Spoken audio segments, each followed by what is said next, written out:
straight. Ain't a criminal, crime don't pay. Seeing a crazy look, Eggman's fake.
Yo, what's going on, everybody? Welcome.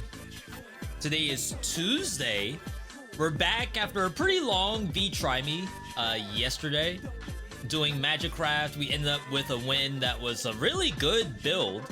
However, that means we're like behind on all the different things I want to do thus far, which was a win in like every roguelike I have basically every day this week.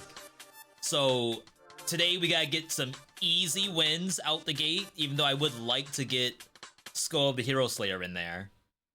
The current list, the current list of win chances include things like Curse of Dead Gods, One Step from Eden, Blaze Blue, Ashla Ascent, Warm Snow, Tiny Rogues, Spirit Fall. Like, there's some stuff that might be relatively easy in there. I think we're gonna start off.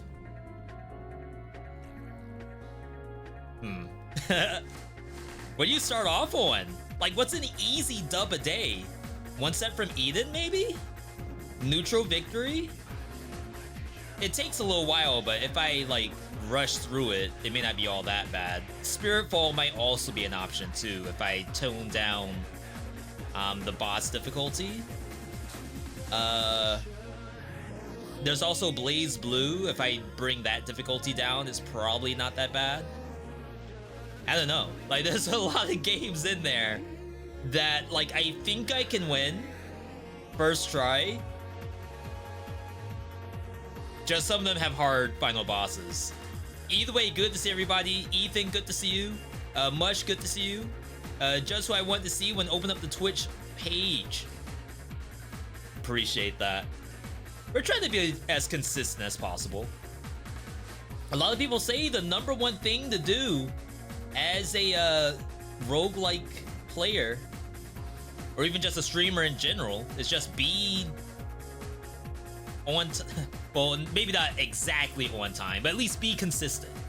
Play often enough that people will, like, question, is V on yet? Then go to Twitch and then see, oh snap, my favorite streamer's on. That's where you want to be. Skul and Vampire Survivors? Like, yeah, I could probably Vampire Survivors and get a win out of it. Skul, though, that scares me a little bit. And it's been a long time since I've played it, and I don't remember how the difficulty scaling is gonna be. I've seen people talk about dimensionals. I don't know if this game's actually good, or if everything's like a hashtag ad. Same thing with the Turtles game.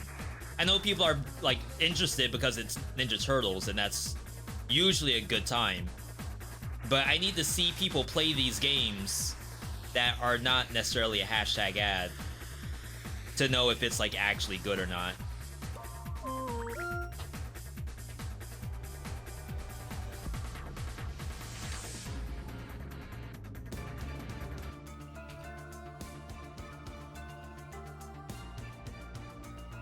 Epic roguelike action. It's a turn-based RPG. Reimagining of the roguelike genre. Equip the hero. Wait. It looks like a fighting game.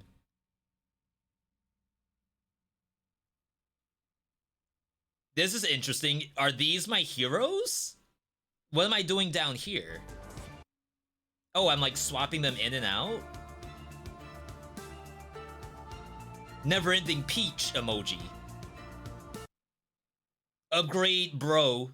Librarian. Potion granny. The art's really good.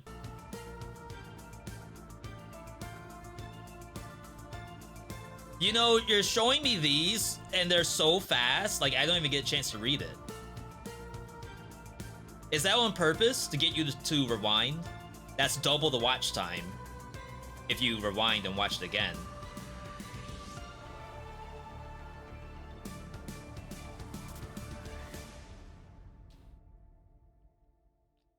That's a little bit of engagement strategy. If you show something really quickly, take like think about TikTok. How many times have you looked through a TikTok and they'll like flash an image or like the text is way too long and they go past it way too quickly? You go back and then you rewatch it, and each rewatch is like double the engagement. And now TikTok's saying, oh snap, people really like this.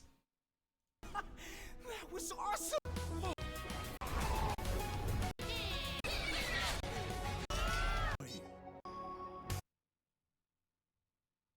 Reminds me of Invincible. Yeah, there's probably a good game in here. I don't want to be the one to play it first. Is that bad? I need one of my buddies to play this, and then I'll ask them, is the game legit? And if so, then I'll play it.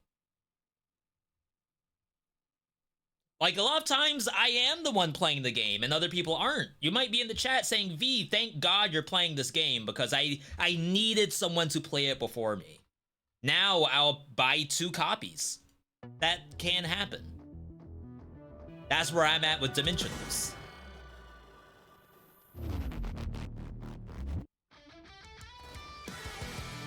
Roguelike with no player character.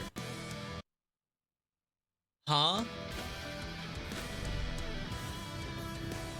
Oh, are you like taking over enemies? Yeah, fight as your enemy. That's interesting.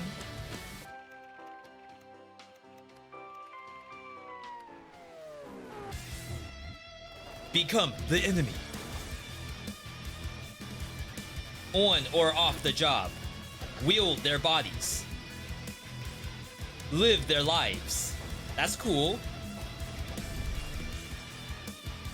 Weed your garden. Kill everything. Fishing game included.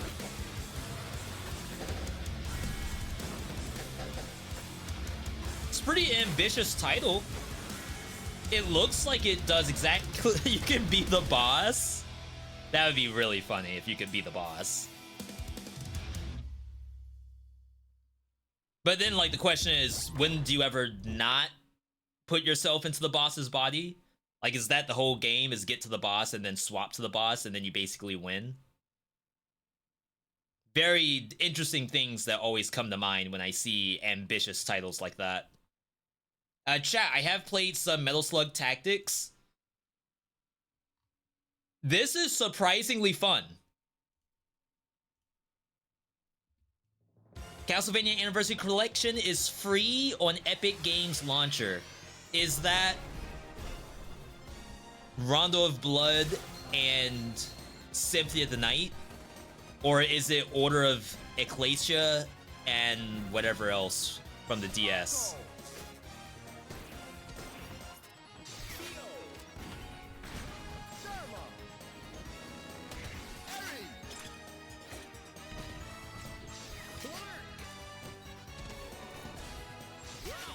It's the NES ones? That sounds like Rondo of Blood, but not Symphony of the Night. Yo, Trevor from Castlevania. Roguelite tactical RPG.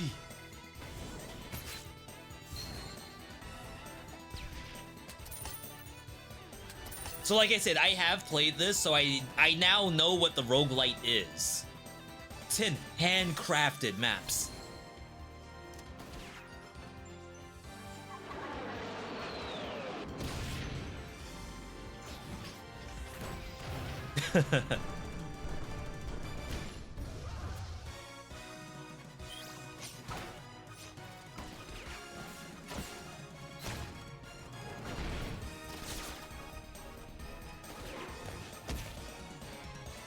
I only have maybe like 1 hour in this game so far.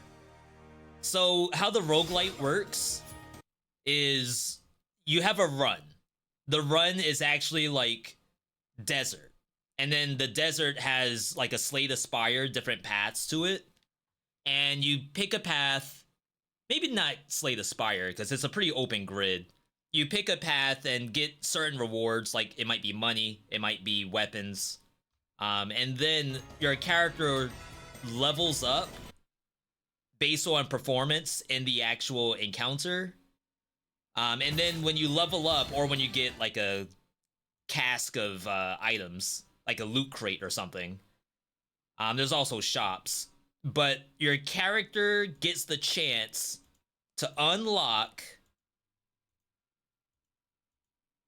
new augments and skills, which I don't think is even shown in the trailer.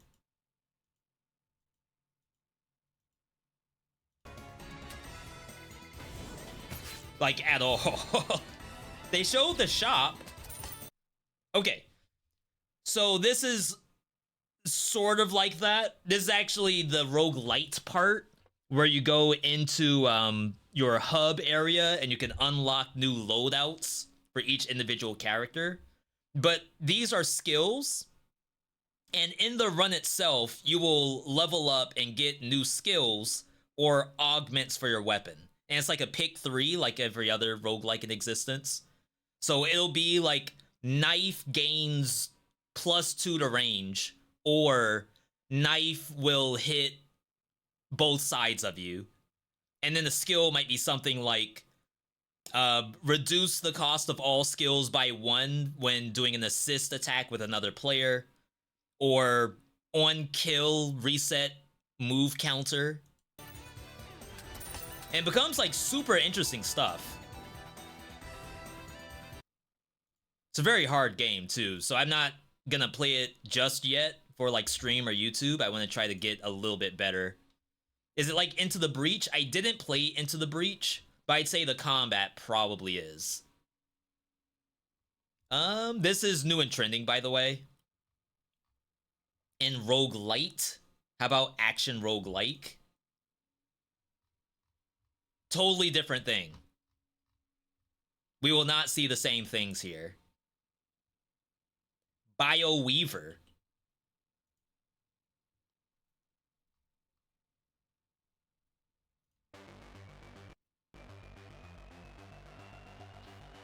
I remember a lot of people talking about the demo for this game.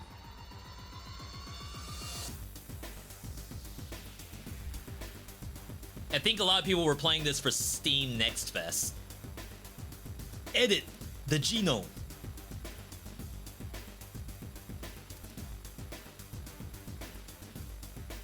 Whoa, lag?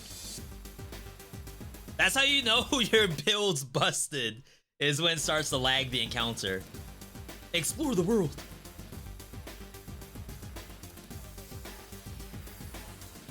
It's like a little bit of Brotato, except with like long-term RPG and roguelite elements. Chat, could you all read that? I don't know why, but for some reason, I'm getting dyslexia when I look at this font. I don't know what it is, but I keep reading this as move over and not BioWeaver. It's like my brain is flipping this W upside down. I have no idea why. That's really strange for me. What makes you want to play this over Vampire Survivors? So, I guess the big part about Vampire Survivors and Brotato and stuff like that is all the runs are self-contained. It's like you play a character and you just do that character's 30-minute run. However, with something like this, it looks as though there's a little bit more development to the character. As you like augment genomes and stuff like that. I think Time Trekker tried to do the same thing. Where it's not just you're playing Vampire Survivors, but you're trying to make your character better. Some of it's as simple as, oh, just level up stats. But in this case, it's like, as you get different pieces of equipment, you're trying to make it better with little augments here, which I think is different than Vampire Survivors.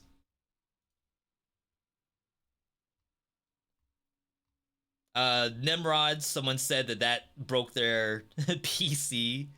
Lake of Creatures. Holy, this is some original ideas right here compared to the other kind of stuff we've been looking at. Fishing, roguelike. Fishing with the AK. Tons of replayability. Fish to survive.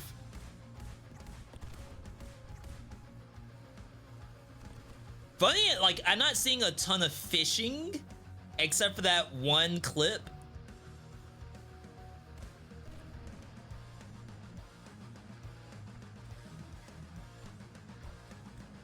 This is surprisingly quiet. Yeah, so, like, that's fishing to me.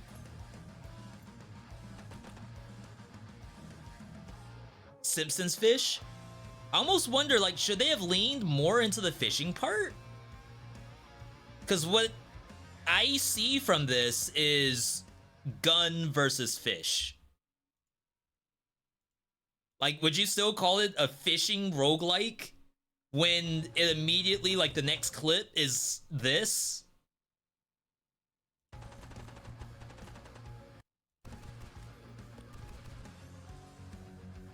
Maybe they're trying to look at it from the Gungeon perspective of, oh, every enemy and every power-up is fishing related.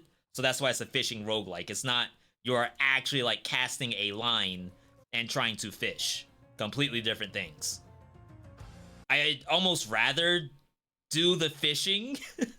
Not that there's anything wrong with this. I'm sure it's fun. But I definitely want to see more fishing rod action. I think Alexa's playing that right now. Struggle FO. Mixed. Why is this mixed? Is this safe to look at on Twitch? What the newly awakened girl saw was an unfamiliar world and unfamiliar creatures, and on her arm there was a mysterious gadget that could speak. Isn't that just Forspoken? 4 minutes? Chat, we're not watching a 4-minute trailer.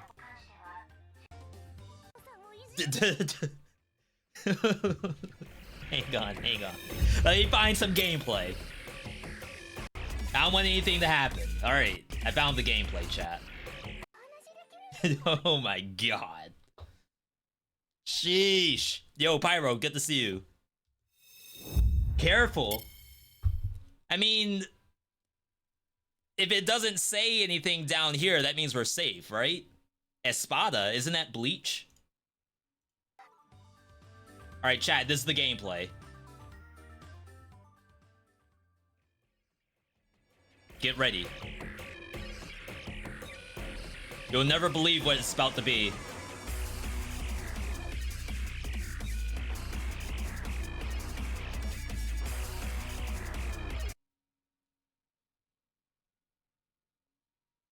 Now, remember, the game's in mixed right now.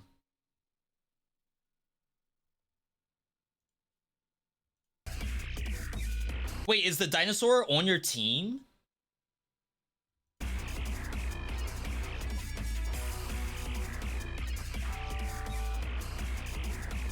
You can fuse together? I mean, if you were to... Let me get off of that screenshot. If you were to say, all right, there's probably something fun in here, it's probably the fusions between the different characters. But a little bit of mixing of art styles, I think. Like this, and then the dinosaur, and then whatever this kind of like mobile style graphics on the actual environment, where everything is like a layer above. Yeah, it's like the background's from a completely different game.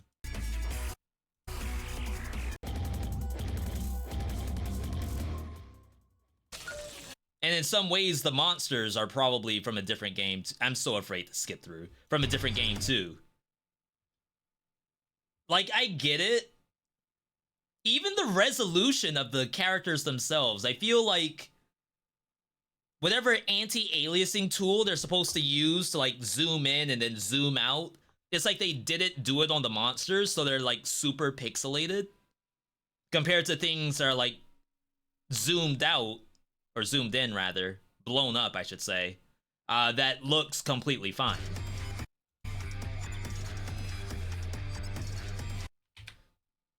What happened? Language? Okay. Well, it's unfortunate. Yo, Ugleese, good to see you. I know the artist, Ixie draws cute art. Yeah, I'm not saying that the drawn art is bad. I think the video game part might be the struggle. Oh, chat, Shape of Dreams prologue just went up on YouTube today. See if I can do this without leaking any information.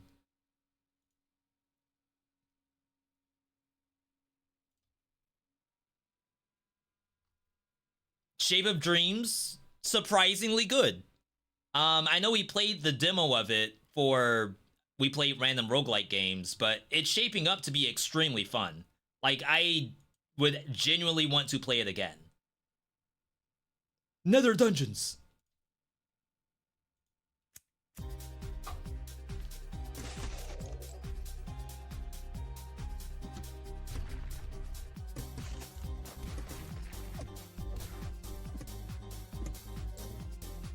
Yo, Kylo Ren?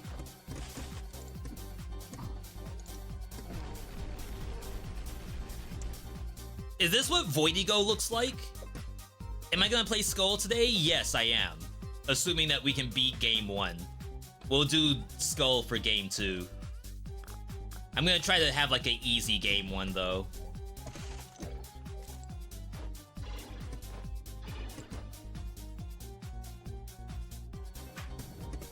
VTuber?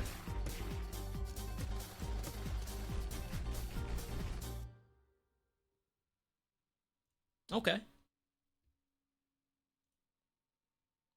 Gregory Horror, Soul of Roses. We're under action roguelike, by the way, everybody, in case you can't tell. New Yasha demo came out, but I'm not gonna touch this until it's early access. New and trending. And then we'll get started with game 1 of Dub a Day. Popular upcoming Rogue Knight, The Last Humble Bee. Block Arena. Gravity Survivors. That's a Unity asset. Dang. This is almost Total Arena Battle? Is that the name of it? Tab? Basically where you just load in like 99 Romans versus 1,000 lions. And then it's just like you let the computer take over. Oh wow, is this where we're at in action roguelike right now? These are like Bitcoin miners, I think.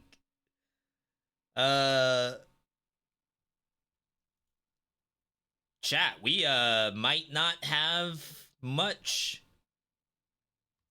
coming up. We're gonna be playing the games that we already play unless someone does an announcement we don't know about. I had this on my wish list. For some reason, it was in the action roguelike tag.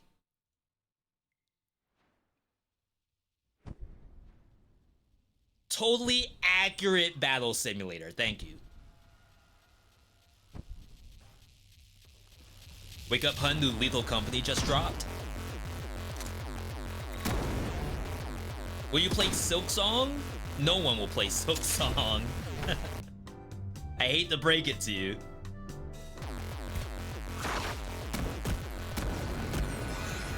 Wait, is it just Lethal Company with combat?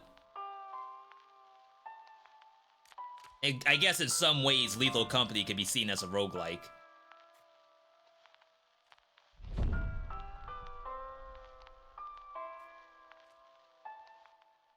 Co-op horror game about going down an elevator that is trying to eat you, feed the elevator, explore deadly floors, descend deeper. It's under action roguelike. Huh. Half-Life 1? Call me a fake gamer. I've never played a Half-Life game. The only thing I probably would play is Half-Life Alyx on VR. I don't really have much interest in going back in time to play those other games. Alright, we gotta figure out dub a day. Chat, can I get exclamation point dub a day, please?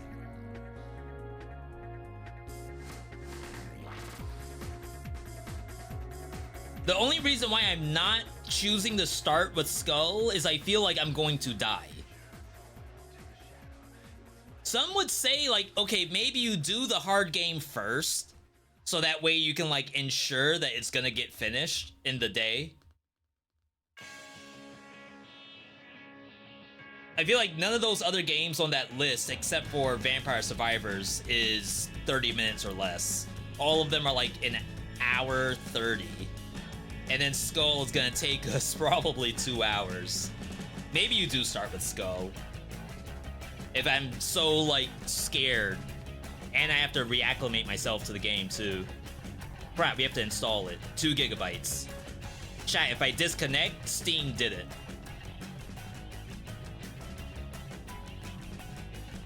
I do like Skul. I have 171 hours in Skul the Hero Slayer.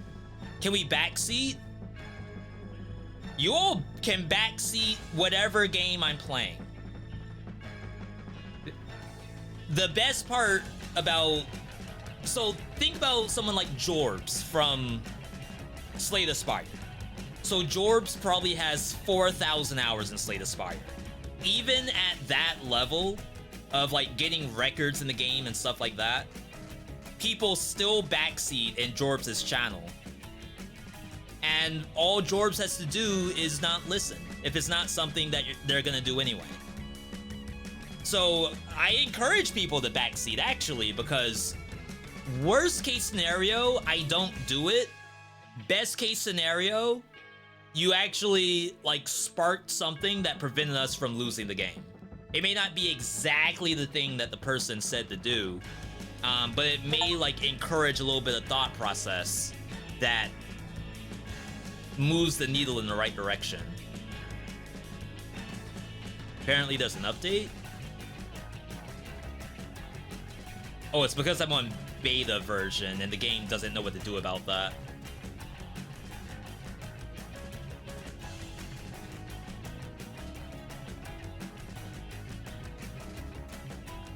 Huh.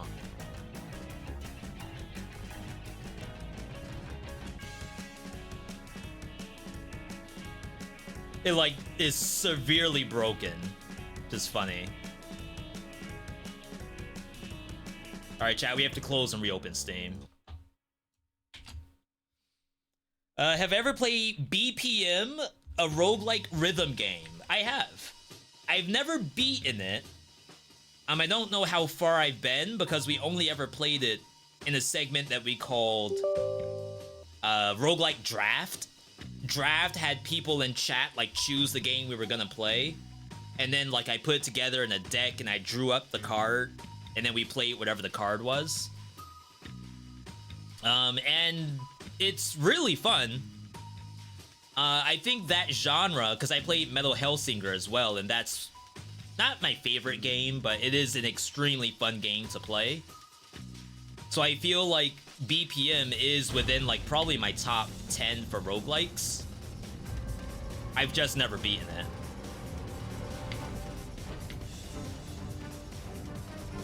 Wow, that loaded pretty quickly. That's why BPM is not in Dub a Day. Because that means I will have to beat it, and that is not feasible.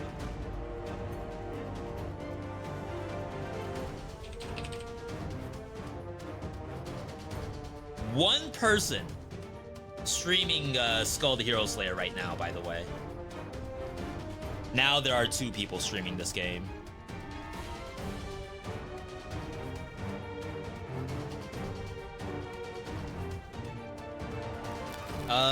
I don't know if PlayStation controller works on this.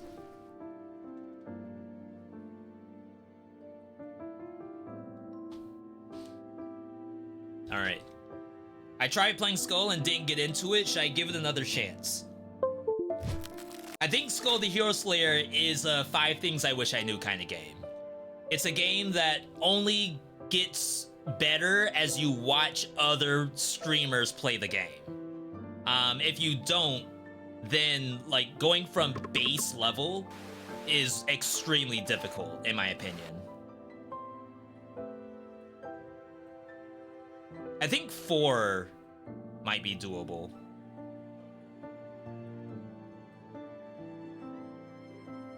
Gotta go for secret boss? That means I'm playing on 10, which is not gonna happen. Not for Dub a Day. Like, if it wasn't Dub a Day and we were just trying to learn Skul the Hero Slayer, then absolutely. Play good, V, my money depends on you, so I can buy it. I don't... Like, I would do predictions for Dub a Day, but, like, these take so long. I think a run of Skul the Hero Slayer is probably, like, an hour 30. 2 hours if I talk a lot. And you all know me, I love talking. Okay, this is a circle to dodge cane. I don't know if this stuff is all active in Darkness or Dark Mirror level 4. Nor do I remember what I would typically start off as.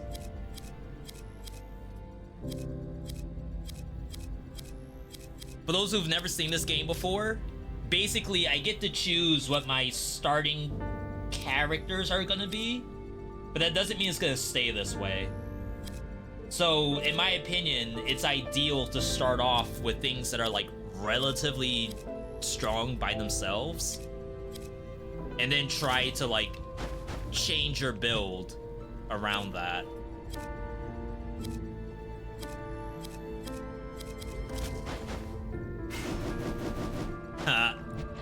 Oh god, this is gonna be something.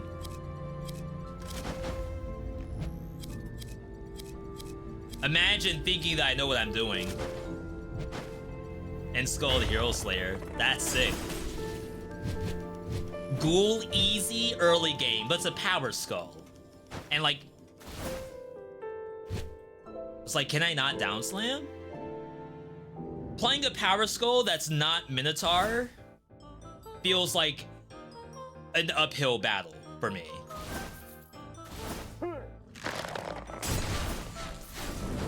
Alright, so someone said that the game didn't feel like super intuitive to start off, and I can kind of see where that could come from. Like, I got hit at some point, and I don't even recall when that would have happened. especially when you're using power skulls. I should have read my abilities. Alright. So we're playing on Dark Mirror 4, which is like a higher difficulty, but the game has changed slightly.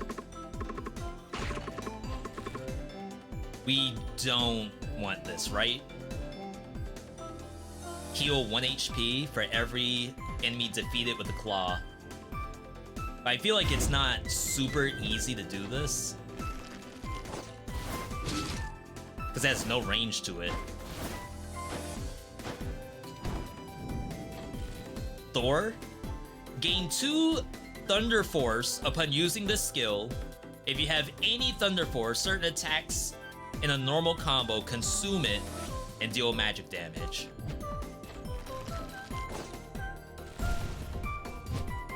So the Thunder Force must be at the bottom of the screen. The 6 out of 6. Yeah, on the 3rd hit of the combo. So at this difficulty, there's like a bunch of weird new monsters. Basically glorified elites. And they are very annoying.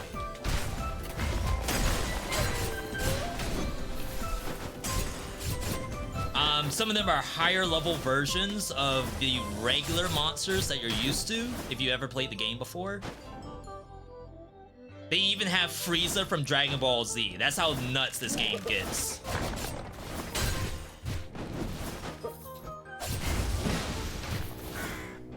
Curse object?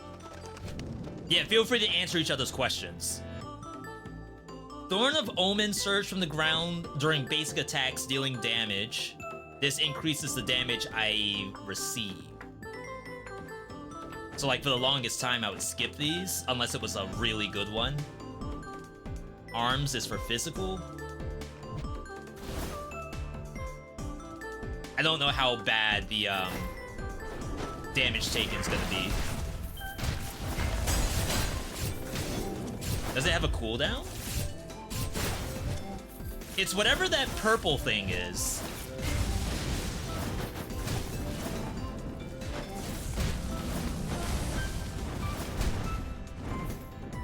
We gotta get over there to this thing.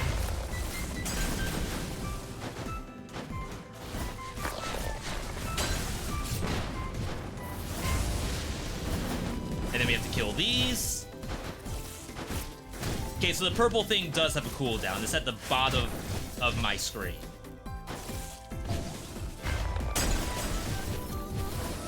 But if it hits, it pretty much kills, which is really good. Okay. Omen is not that good to take early on, unless it's specific ones. That was my idea too. But we can always get rid of it if something else shows up. We have some free items. I think this early in the game, they start off as common. And honestly, I don't remember what does what, so we're only gonna do about that much. Enemies you dash into receive a mark. Attacks made against that enemy turns into a critical hit.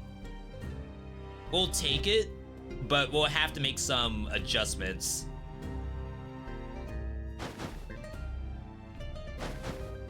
Dashes are considered attacks.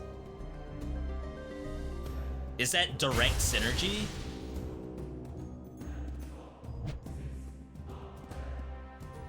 Alright, so the other part about Skul the Hero Slayer is you're trying to make matches on the left-hand side. Those inscriptions, I think is what they call them. So heritage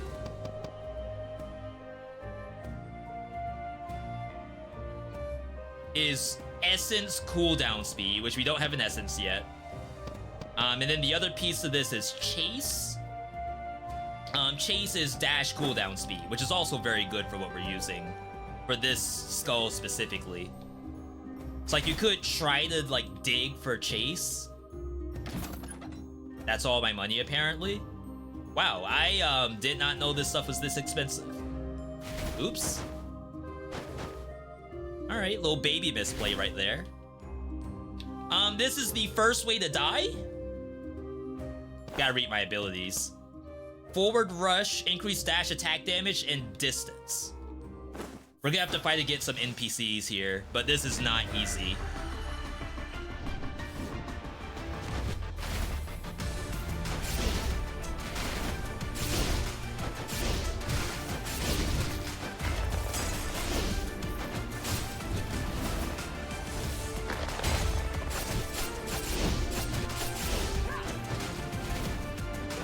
Okay.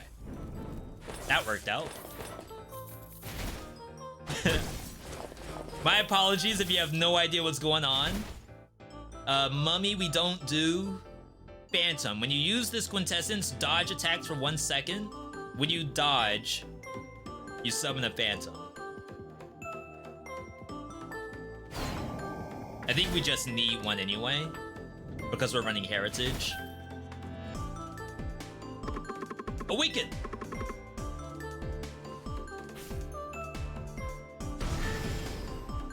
Alright, so that added damage to forward rush, and that's it so far. I don't know if it's worth it to dump bones into these so early. It's attack, health. I don't remember what this one is. Attack speed, cooldown speed.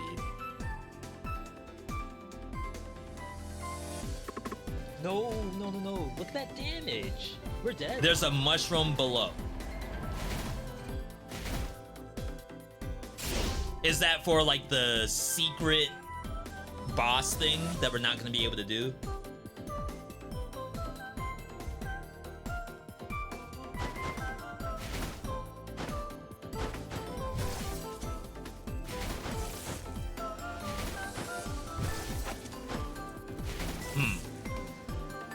Sarcastic, welcome. Happy to have you here.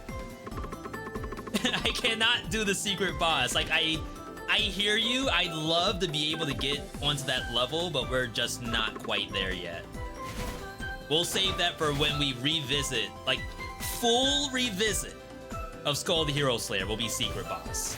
This is double day. 2 different things.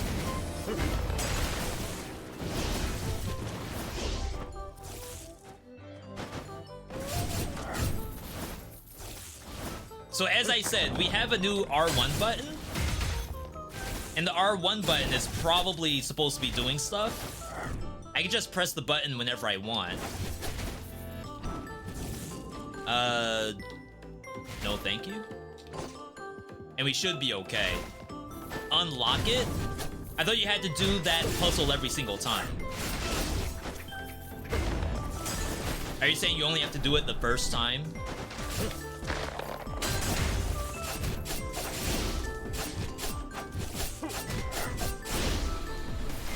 It's a one and done. That's pretty good. Then I should probably do it on like level 1 darkness or something. I actually really like the Ice Skull. I feel like it's just very easy to use. Chat, I get that money, right? The gold bars I left on the ground. Is there a setting for enemy outlines?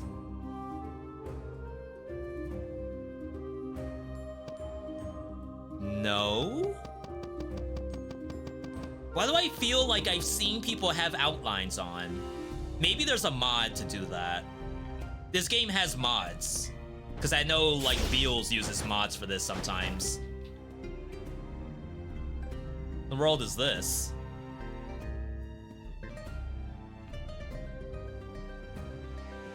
The evil sword siphons vital energy from enemies when they are damaged by Scar. Scar must be a passive. When this energy is accumulated to the maximum amount, awaken evil sword for 10 seconds. So this is a skull. The awakened evil skull transforms normal attacks into madness. This is OP. It was added in the last update. I mean, I probably should spend my money on it now, right?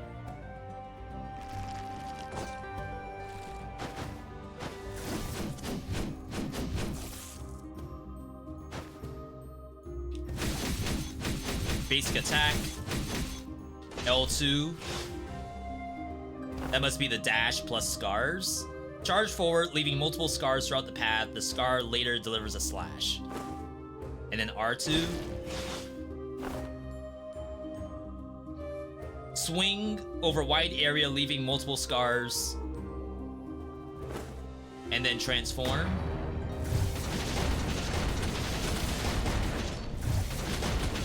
This gives you a crap ton of attack speed.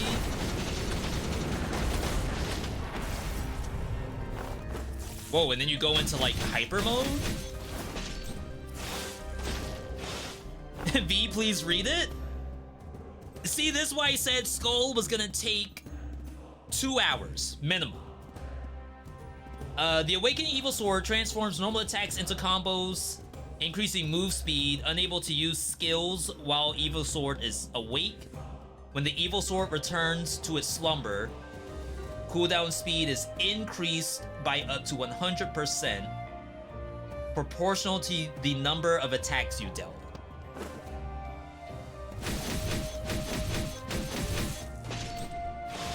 Okay, so I have to get scars still to get meter. Alright. Yo, Marzi, good to see you. Did you miss yesterday's stream, or did I have a relaxed day? I did stream yesterday. We played Magicraft for the entire segment to get that dub a day. Which did actually go pretty well. Hopefully we can turn that into a YouTube vid. That's what I'm working on right now. I have a little bit of money.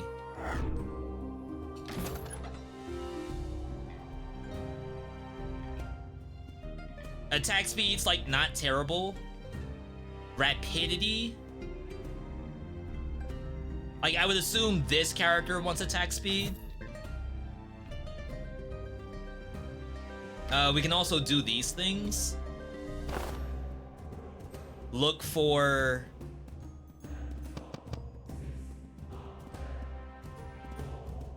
Oh, it's Hidden Blade that we just got. I don't think Hidden Blade's very good, if I remember correctly. First attack leaves a mark for 1 second. That increases damage dealt.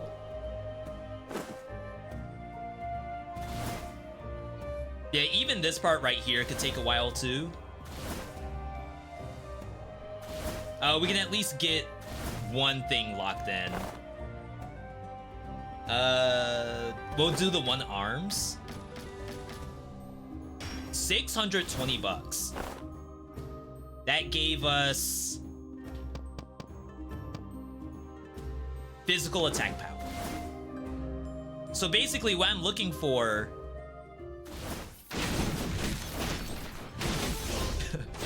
Should I forget about the Roman and just use this thing? I mean, I guess I have cooldowns to worry about, right? So I shouldn't always be in that stance.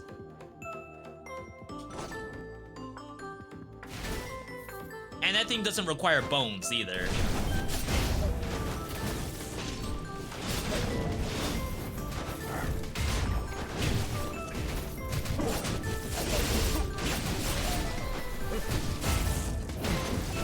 Alright, we have Transform ready.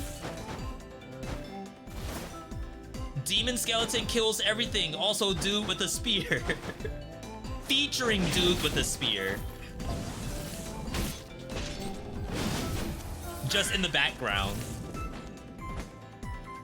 When the critical hit lands, do an arrow. We don't want any of this, so we're gonna sell.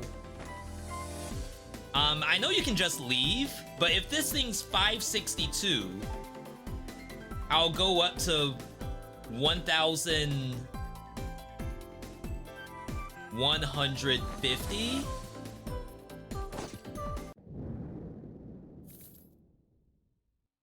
Did I not get the full value? Crap, you all don't get to see my money. I don't think I got the full value. It only sells a random one. You would figure that would be fixed. It should always sell whatever was worth the most. Okay, so on Dark Mirror mode, the boss is also a little bit different. It's stronger, basically.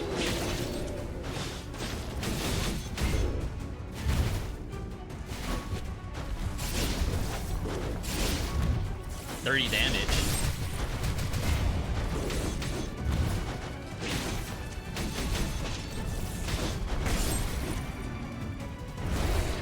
This thing will fall to the ground, right?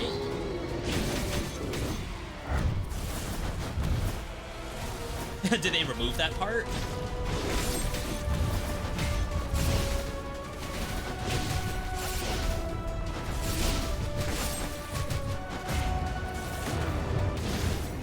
Okay, I guess I should have just killed it in the first place, but I thought it would fall to the ground, then I could go into nightmare mode, do my full spam, and then it would die. I held back. Griffin, hidden blade, but it's magic.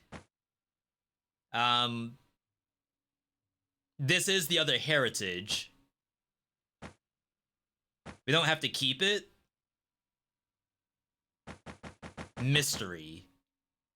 But this is like on getting hit, it does something, so I don't really want to do that. I know a lot of people don't care for this thing, because I don't think it scales.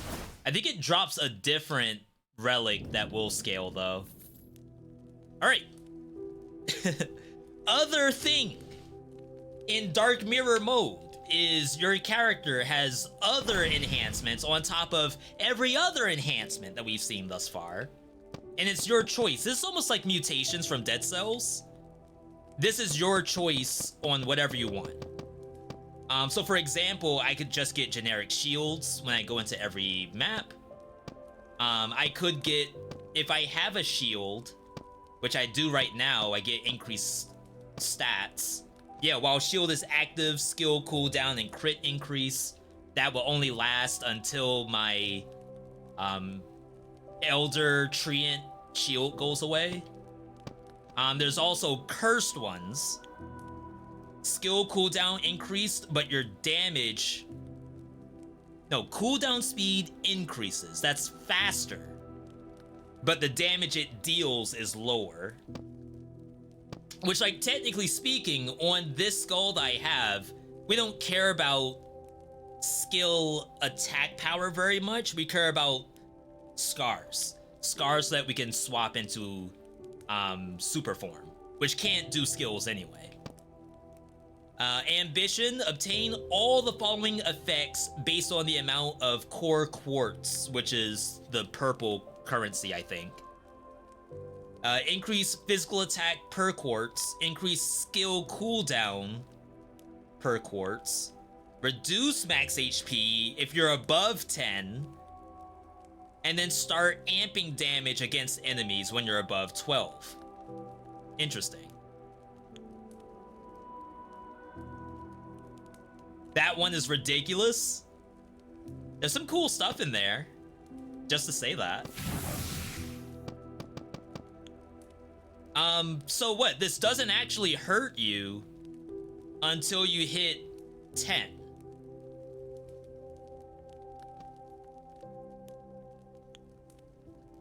And then all it is like reduced max HP by 2 per quartz. So it's like 20 max HP. So long as you could try to maintain 12.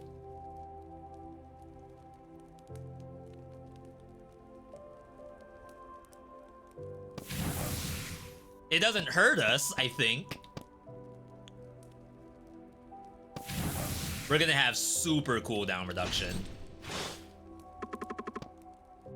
At least until the shield goes away. Yeah, so I think this is part of that quest. They would give us a map or something. That sounds familiar. Oh, I should maybe forget about this skull and just go all in on the other one. I could transform this, but I think eventually we get to the point where I'll never swap. Yo, Harmy, good to see you.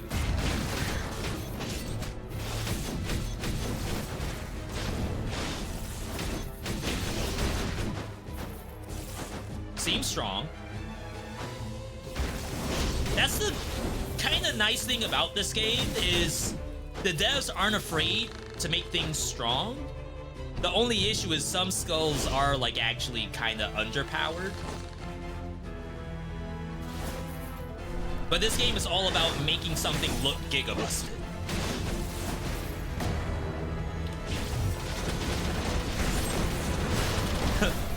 If you can look gigabusted, then you're doing something right.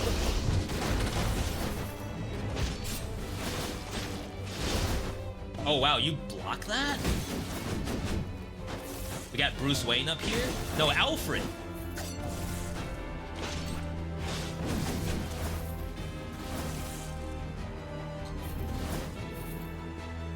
Two, 6, 2, 1. 2, 7, 8, 1. Maybe I am getting the gold bars. Is this a roguelike game too? Absolutely. It's a game where you have like multiple characters as like part 1 of the roguelike, and then a bunch of items as part 2 of the roguelike. And then there's different... Can you all see my mouse? And then this all right here, this is part 3 of the roguelike. These are based off of these.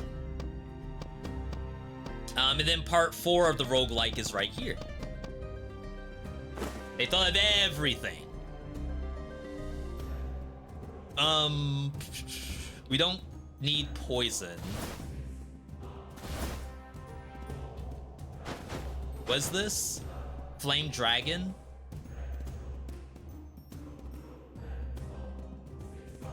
I'd rather find one of those for free, I think.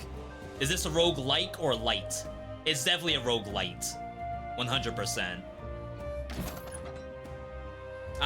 That's not to say that you can't win early on, but the game has like a bunch of stuff to unlock as you play it, and it only gets better as you unlock more stuff. Some may even say like the game doesn't really start until you get a couple of the unlocks. Not that many though. This is the one on hits again. Well, Kendo Stick. Hidden Blade. Alright. Let's wait a couple of biomes before we do that mechanic up there. Am I enjoying playing this game, or is this my first time? This is not my first time. I have 170 hours in this game. You all don't see me play it because I get very embarrassed playing this game.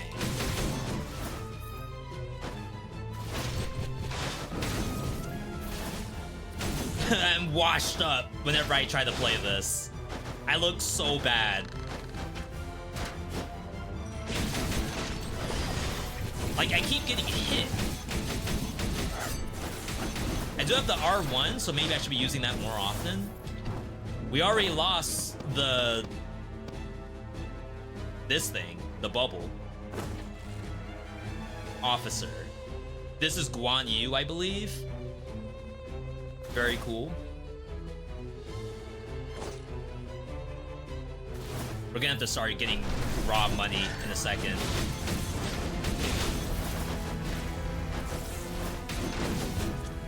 Oh, I have a barrier back.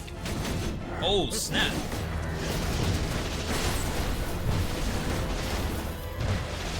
Hyper mode. Nightmare mode.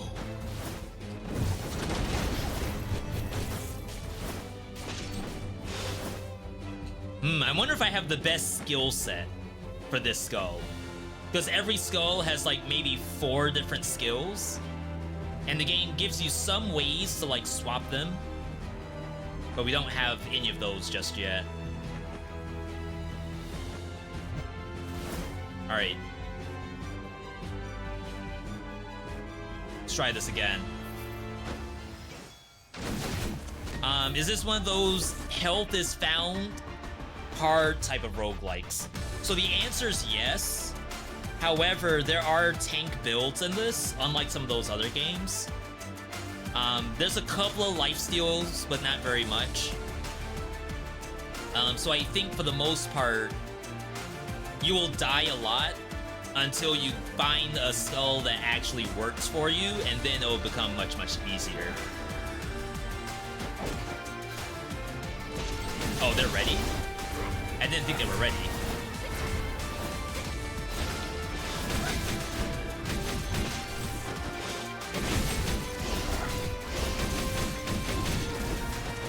I'm not swapping because I don't think I need to. I swapped.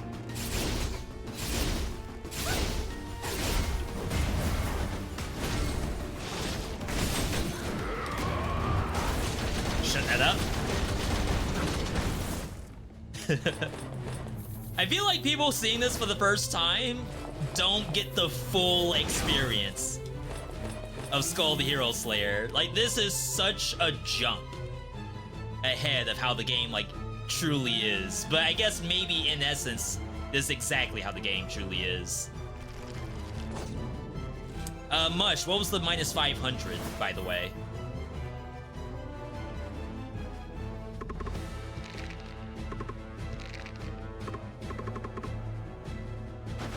That's it.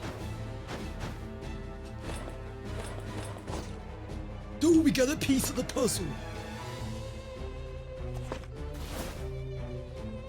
The int doesn't sell. I can destroy it for 422. So that's not that bad.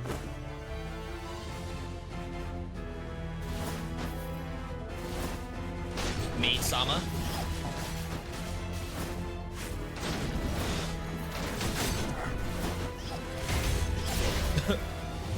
It's like I just instantly load in. I'm already taking damage from the freaking black butlers.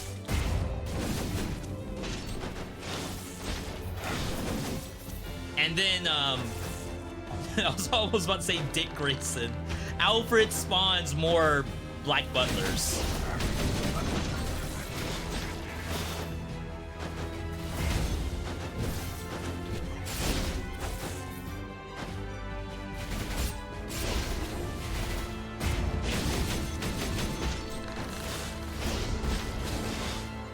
No way.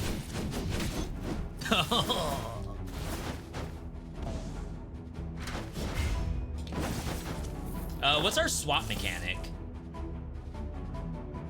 The evil sword gazes upon nearby enemies when you swap. Enemies looked upon by the evil sword receive bonus damage taken, and their vital energy is siphoned even more when hit by Scar. Okay.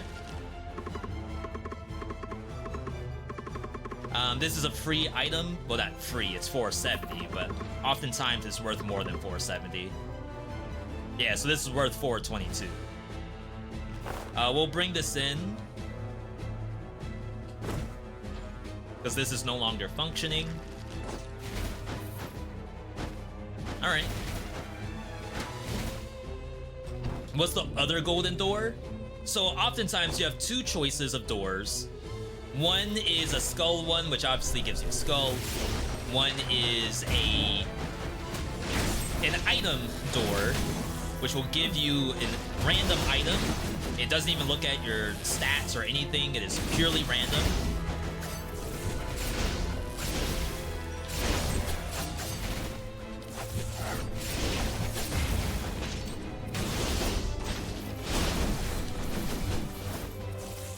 And then the other one is raw gold. A lot of people will tell you don't go for raw gold, but sometimes you have to. Sometimes you're better off getting the money to re-roll a shop compared to just relying on RNG.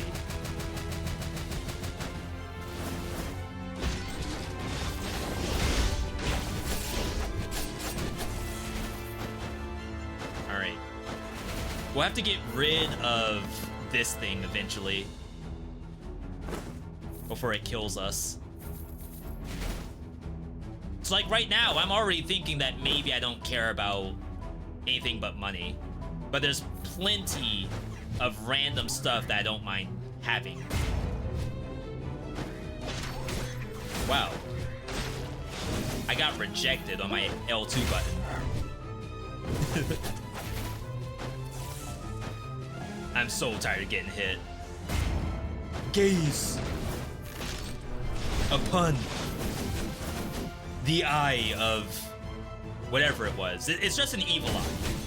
It doesn't really have to be an eye of anything.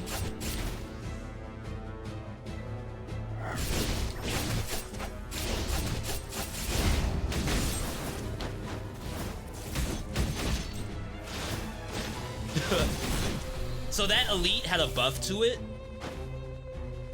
and it was giving itself a barrier.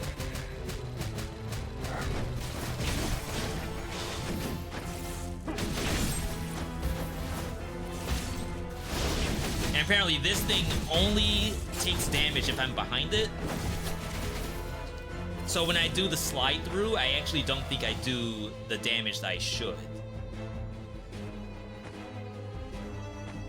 Alright. I don't want to lose arms just yet. Does anything else not work? This is actually not doing anything until we find courage.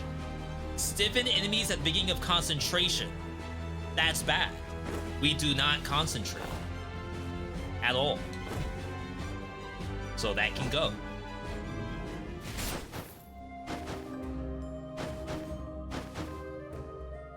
We'll do another 5. When you use the quintessence, increase physical attack power, heritage, and mystery. We only want heritage because it's part of this thing. But there may be a question of, do we care about this? Attacks made against the enemy is an auto crit. But the mark disappears after you hit the enemy immediately. This is probably not that important for the end of the game. Mystery, every 20 seconds you get a random buff. And then at level 4, unleash Radiance. Is Dominator the name of this skull? It is. That's a speed skull? What in the world? Projectiles. So that's an interesting thought. Does the scar count as a projectile?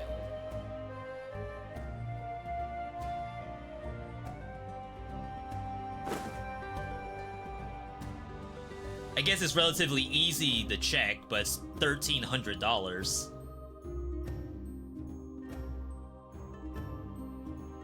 Debuff? What debuff? It says slashing strike, so don't think so.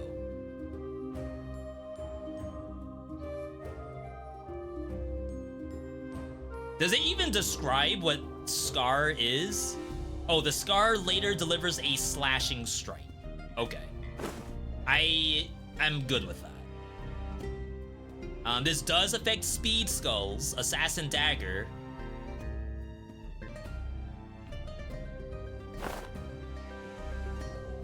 I'd say let's go ahead and divest out of Mane of the Beast King. Knowing that that's not gameplay we're going to be doing a ton of by the end of the game. And then it seems kind of weird to sell something so shiny, but you're going to have to trust me. Every gold spent gives attack. That's arms 4.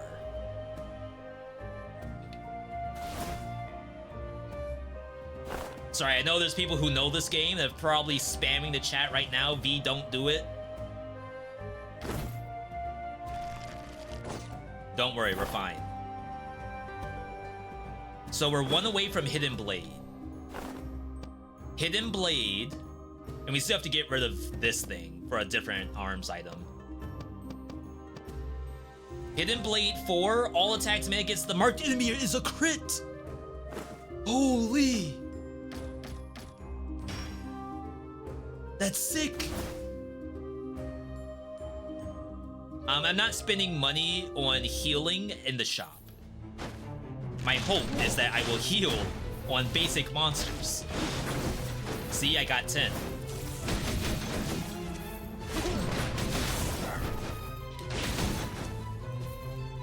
And that's famous last words.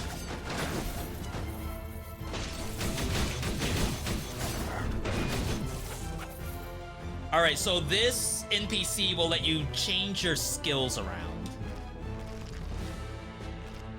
If I release her now, I don't think she'll show up again. I'm gonna actually leave her until I get more money. She will show up again. I remember skipping things like the healer girl and then end up getting her later. I feel like that was a viable strat at one point.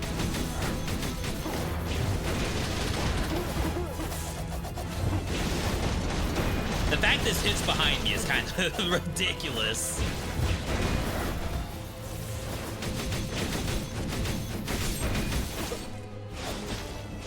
How this is a speed skull is beyond me.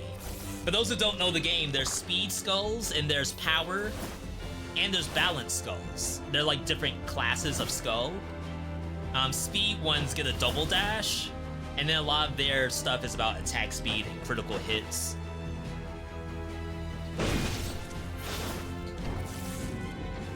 So this is a power skull. Power skull actually doesn't have an iframe dash, it does a charge attack. And then it has like a down slam instead of being able to attack in the air. So it's like really interesting. What do you mean? I feel like this should be a power skull.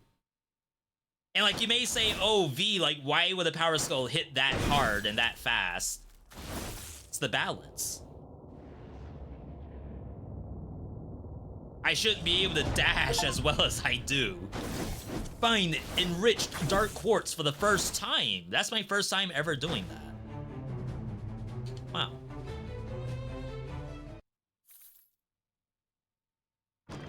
There are technically 3 different reroll NPCs. Either way, like I'll try the reroll later when I have more money. I don't want to do it now. How'd I get hit? So these are faster.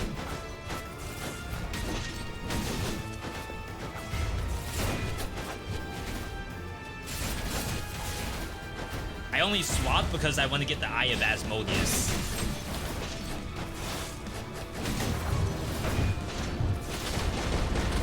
Unlucky. Oh, that goes a lot farther than I thought. Alright, so she's gonna change. I have no meter.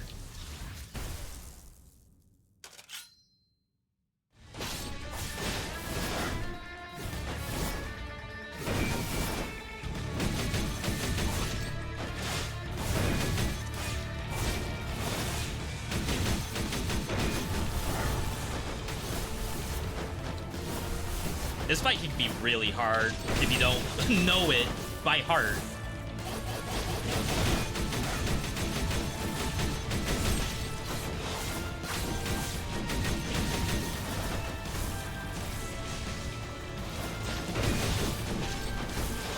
Which is why I don't play this game. I feel like there's so much I need to know by heart. Like, I'm gonna lose my Death Defiance.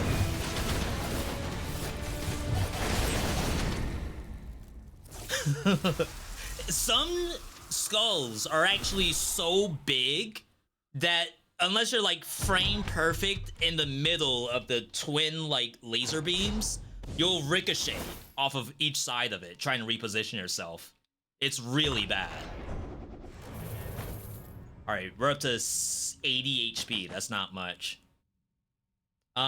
Increased damage dealt and received. Slam down the fist, doing maximum damage based on physical or magic. This is rapidity. Increase attack speed by 20%. Every third attack casts golden wound on the nearest enemy. That's actually kind of good for us. We'll lose treasure. This has to go, I guess.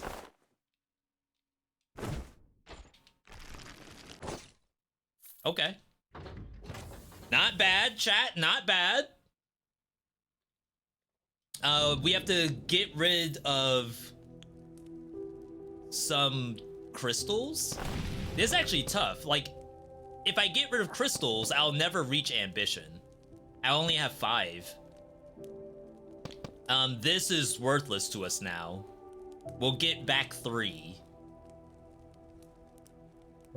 I think that's how that works.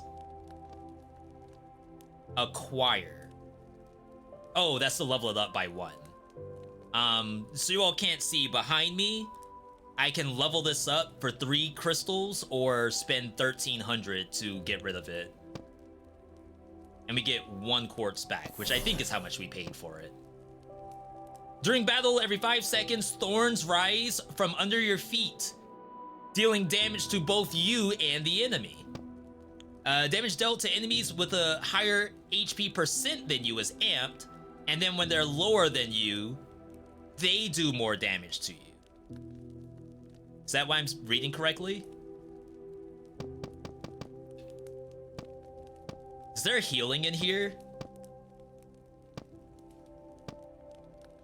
I know there's shield in every room. This is Death Defiance.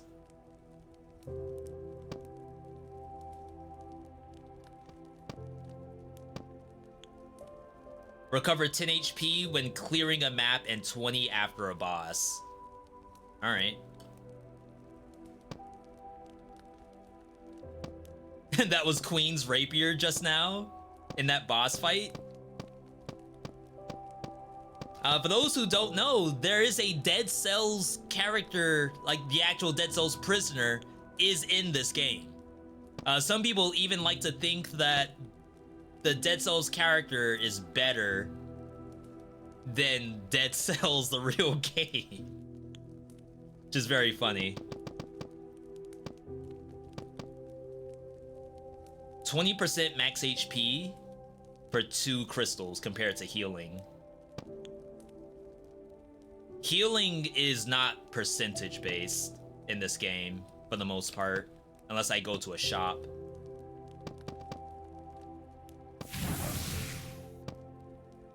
Alright, we'll have to buy from a shop, I think.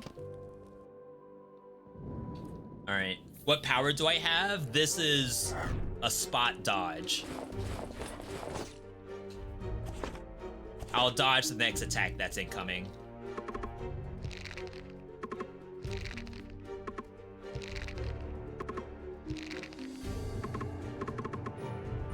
Alright, I'm just pumping up HP, because I feel like that's the most difficult stat to get. Oh, what powers does the Dead Cell one have? It's based on weapon. So there's Broadsword, Ice Crossbow, Knife Dance, Assault Shield, Frantic Sword maybe, and Nutcracker maybe, as the different powers. This thing's gonna transform. It didn't transform.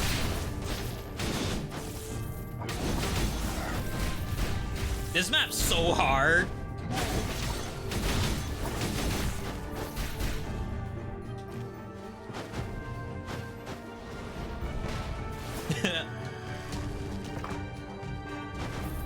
Dark Mirror is actually very difficult. It's kind of nuts. But there's people who do this, like, first try every time.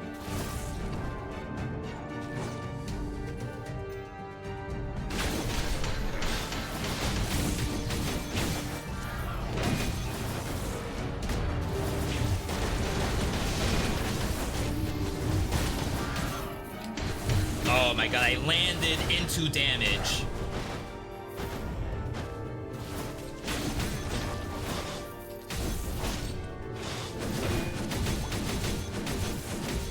Because this thing does sludge on the ground, and then all of these are jumping around.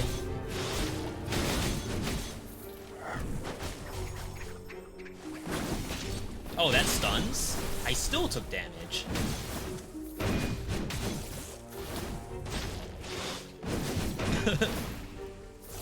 These scare me.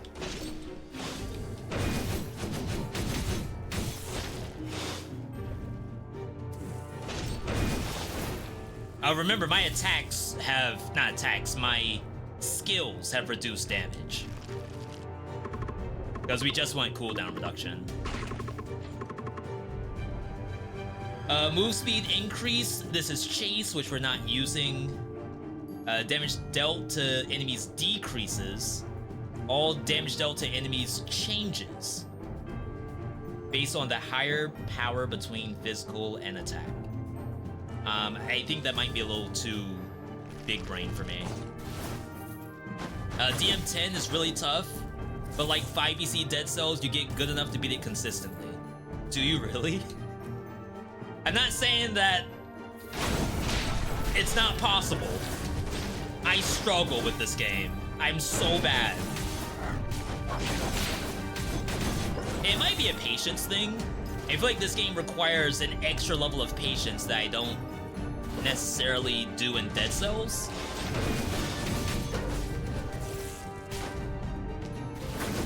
Like, I just want to go in and fight this, but it does attacks even while I'm swinging at it, so it's not very safe.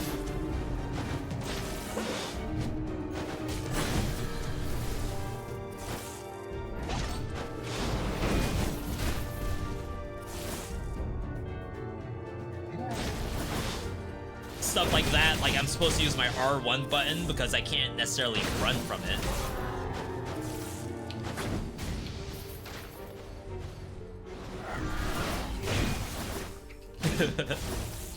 Everything's just so evil in this game. Oh wow, I didn't get that treasure. I was spamming triangle and I didn't get it. Unlucky?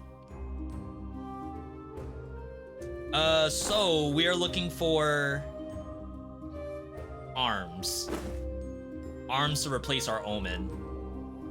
This is why I went money, so I can try to do as many rerolls as I can.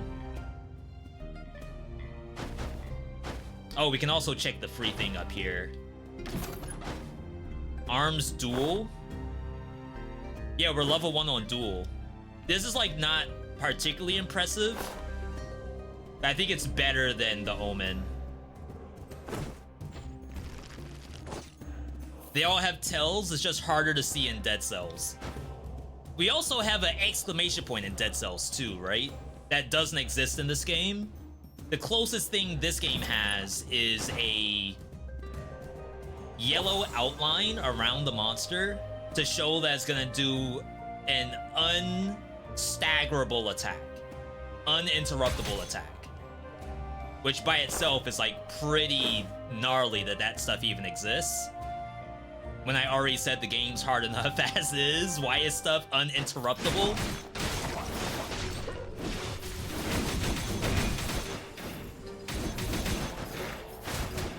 So those are gonna explode.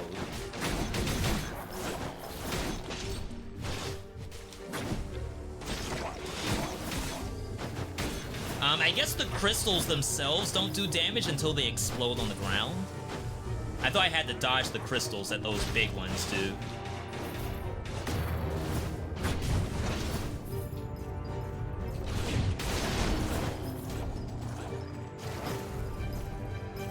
Maybe I should be doing my super more. I haven't really been doing it because I've been saving it for whatever big monster might show up. But if every monster is a big monster, that means we can never hold back.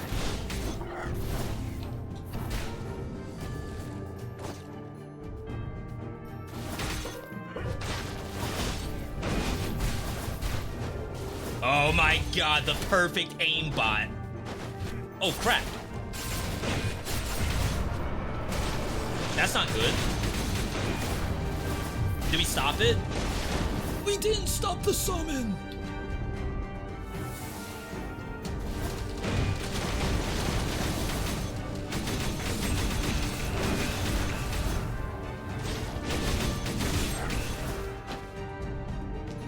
Oh.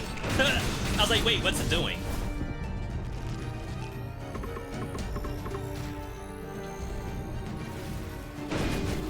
Okay. Yo, this is Dominator the name of this skull.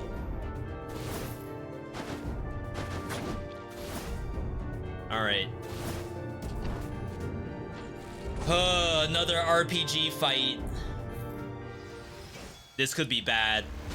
We got ninjas too.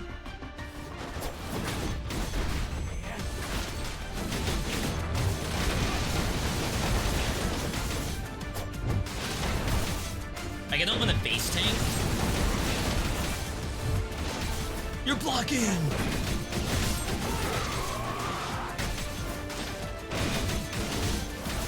Stop that one. Dang. I will heal off of these.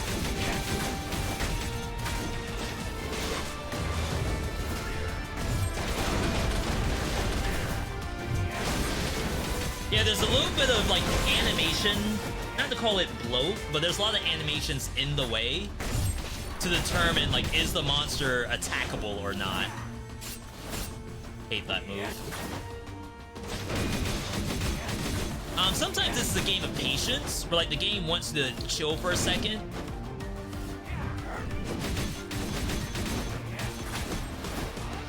Like, wait for these kind of moments. Oh wow, I didn't stop it.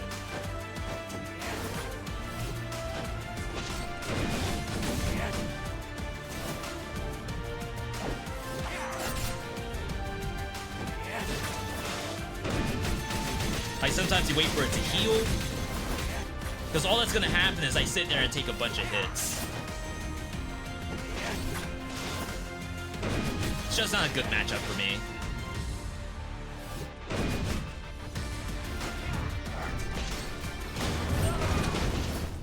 Alright. Well, I said we were gonna heal up.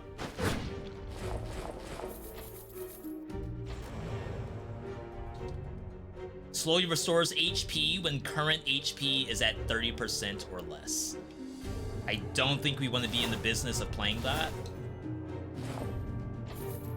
Thief Armor. This is usually good.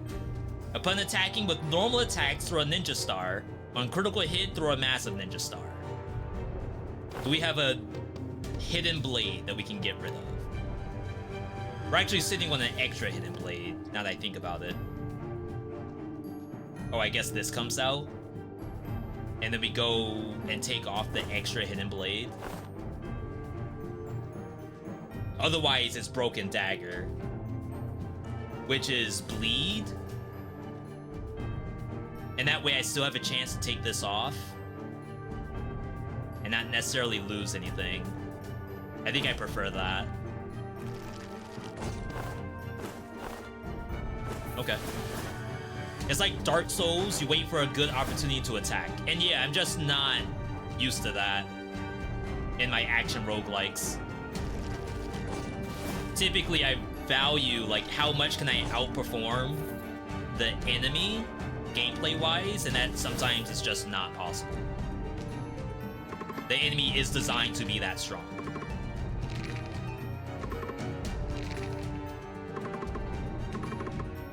Okay, so that's full. This is all attack.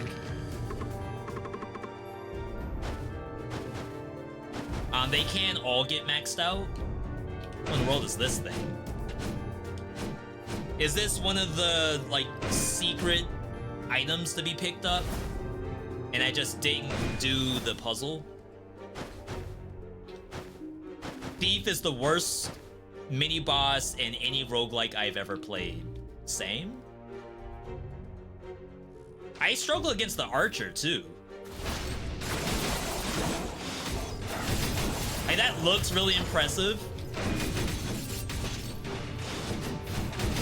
Oh, there's, like, someone shielding everybody down here.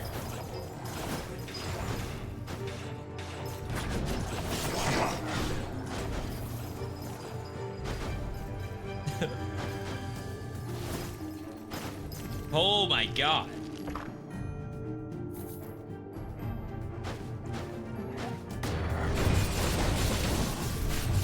They threw the potion directly up and then back down.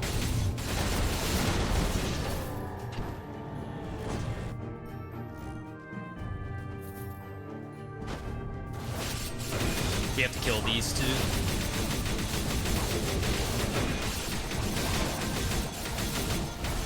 don't think it's gonna happen.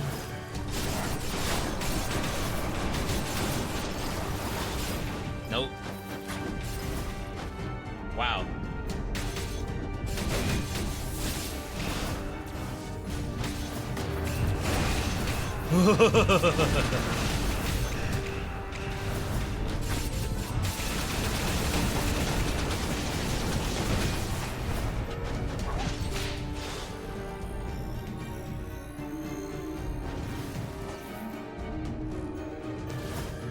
Oh my god, you're still alive?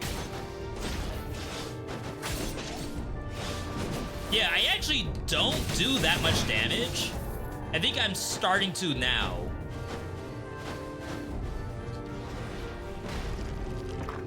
But because my skills themselves have reduced damage dealt, I don't think we're getting like amazing numbers. Courage, physical attack up 100%, effects double upon surviving death one time or more. Amplifies damage to poisoned enemies. It is Hidden Blade. And then Mana Tech. So, level 1 poison. Using a skill releases toxin that poisons nearby enemies, cooldown 8 seconds. So it really depends on like if I can actually get poisoned that often. Then we're having amped damage, which is actually very good. It's like a multiplier. This thing, of course, double damage is always good. I'm taking 50% more damage. And then courage. Probably have to ditch the spoiled treasure. We don't have any courage right now.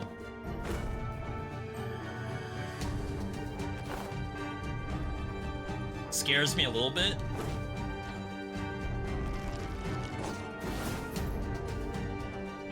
Courage should be easier to find than poison.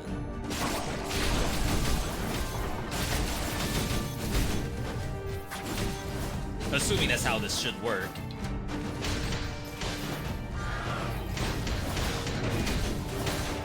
Oh my god, I didn't think it would go towards me like that.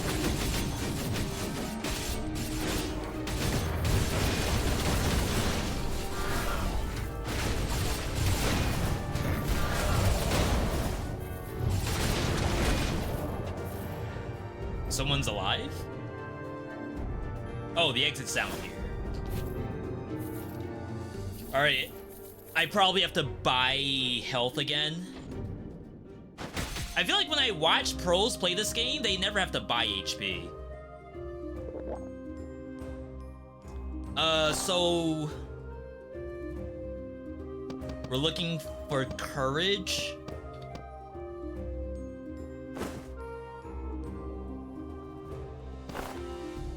I could also use another hidden blade.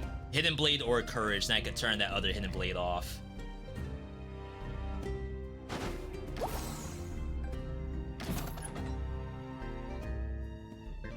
Arms, but it's for power skulls. A lot of masterpiece. 700 would take us down to not enough to buy anything worthwhile. Is there a progress meter somewhere that shows how far you are from the end, or are you supposed to just know? I mean, I guess it's based on how many bosses you fought, and maybe you won't know how many bosses are left until you start winning. Yeah, there's no biome map as well.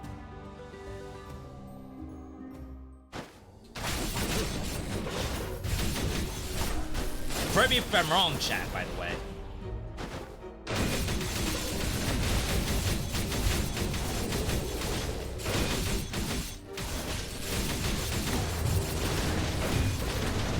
Okay, I stopped it that time.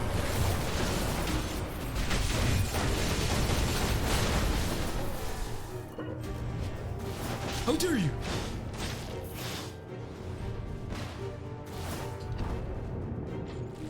We're still going for skulls because I need as many stats as possible.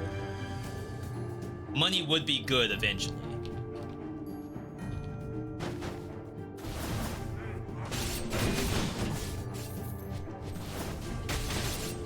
Get destroyed. Chat, does our damage seem better? V, this looks exactly the same.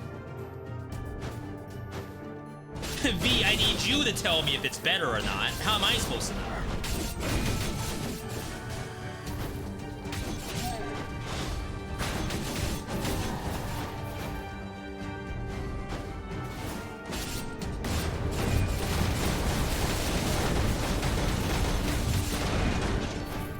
Crap! Stop! Alright, good, good. There's a couple of stragglers back here. Wow, I took damage. Just for coming back for these. Dude, legendary. Twisted Fate.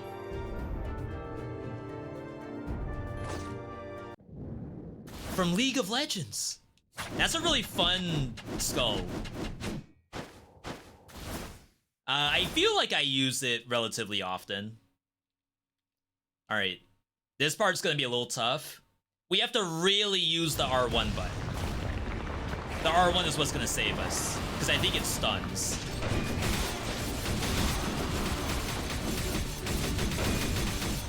We have to clear out ads, because they're really annoying.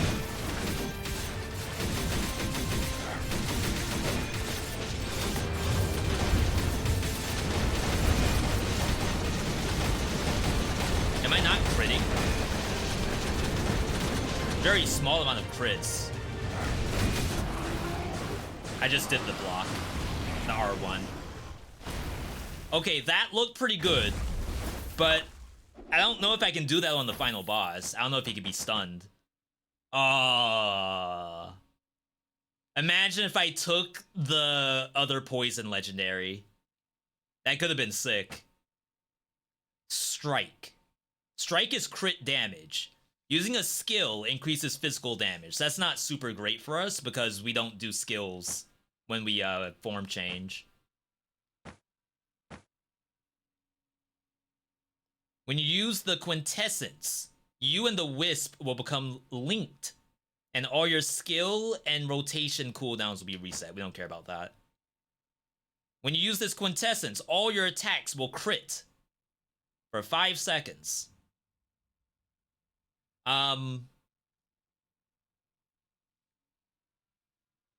That's like not nothing. However, I think I need this for when I do my attack. Because that allows me to do like the attack spam and then avoid damage by pressing R1. Now that sounds wrong, but... And it may be wrong for all I know.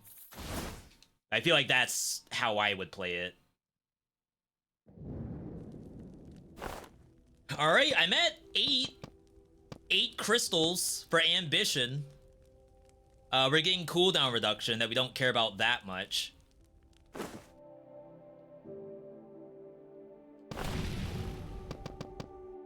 Basic attack dealt to enemies is amped and skill is reduced by even more.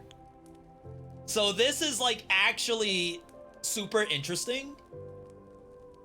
I might opt out of that ambition thing. This. Because like if I pair Cracked Tongue with the other basic attack amp, innate power, that might be better overall. Like our skill doesn't do much damage anymore. All that matters is auto attacks.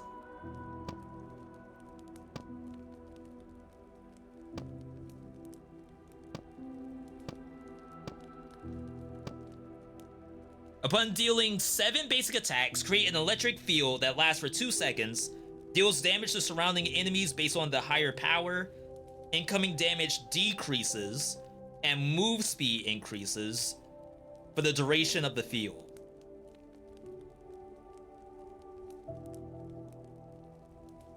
The question would be, like, does the electric field do more damage than amp? You think it's good? We also get damage reduction out of it. That could be that we skip Cracked Tongue. Even though it sounds like kind of impressive. We're gonna lose Ambition. Because I think now, like, the vision of the build is a little clearer. That means aging is probably not needed anymore either. So I'm gonna do Electric Field and Cracked Tongue. And then we'll get rid of aging. Because I don't think we need aging anymore.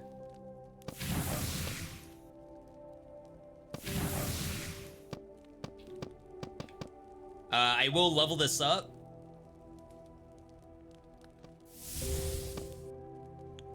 This we don't want to level up just yet. All right. So our skill damage ain't too hot. We have to form change. That's all we care about.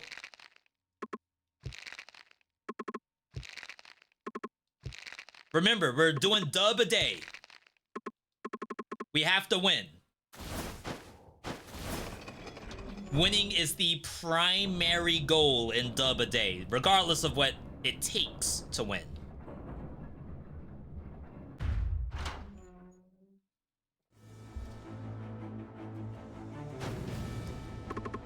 Y'all are still alive? Where are we? Who are we? Alright. Chat, remember I said the last area was the hardest area of the game? I lied. This is now the hardest area of the game.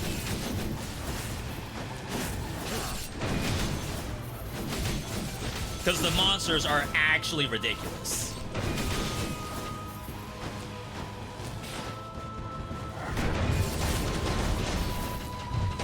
Oh, there's the skill reset, but again, I have no money for it.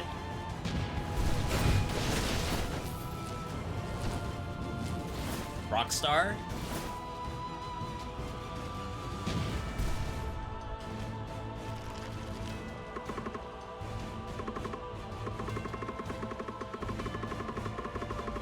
$340. Is there a wiki for this game?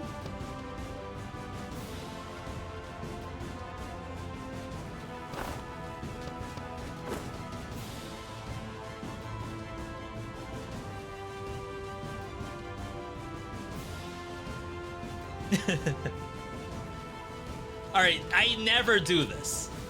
This is like new for me, so please bear with me. Skul, the hero. Slayer. Wiki. Fandom, is there a GG? They don't use Wiki GG? Extra life, what in the world? Ugh. Chat, I'm sorry, I'm gonna do freaking fandom. I'll offer you any advice I can. Shadow, what advice do you have right now? Like, looking at the gameplay, besides V, I need you to lock in. Give me the Shadow word special. Dominator. I just want to see what the other skills are. Uh-oh. Skul, the hero, slayer, dominator skills.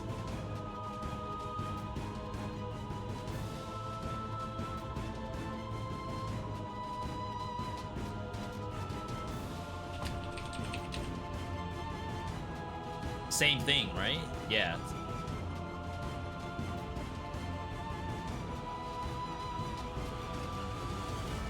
I went to see the list of skills so I know what I can roll into. You're telling me in a roguelike game, I'm supposed to just guess this stuff? Without having prior information? What if I didn't have a Twitch chat? What if I was playing this game with just Buster to watch me? What was I supposed to do?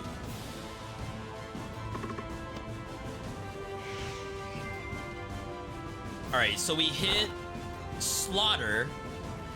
Swiftly swing the sword, leaving multiple scars and dealing damage. The scar later delivers... Oh, that's what scar is. And Cull, move forward, leaving 2 scars on enemies that come into contact with you. So we got a movement skill back. Oh. Does it have 2 uses?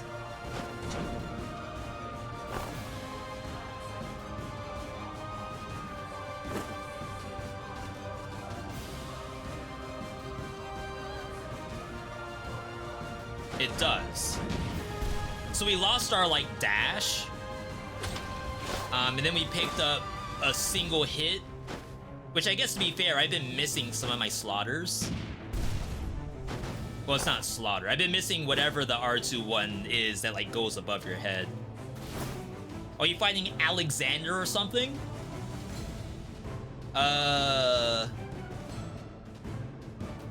Basically, yes.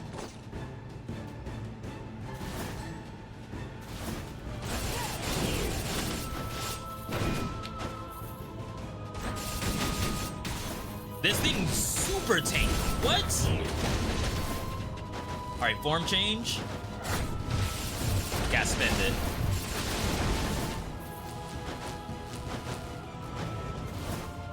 If you've never seen this map before and you're wondering, V, why is this map so scary? What are you talking about? Every time you get hit by an enemy, you get cursed. And you take additional damage. And to cleanse the curse, you have to use this that shows up, like, at random. Oops. Why they also had to curse you, I have no idea. Oh, this is the worst enemy of the game right here. Hands down.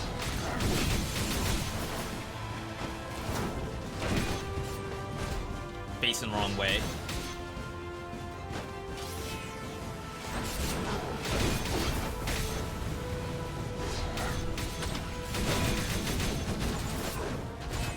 It's got flames on the ground. I thought that stuns.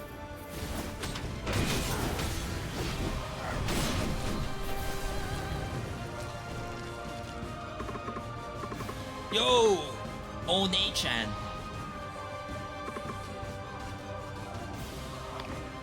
Thank you. Alright. Oh my god, I can't dash through this.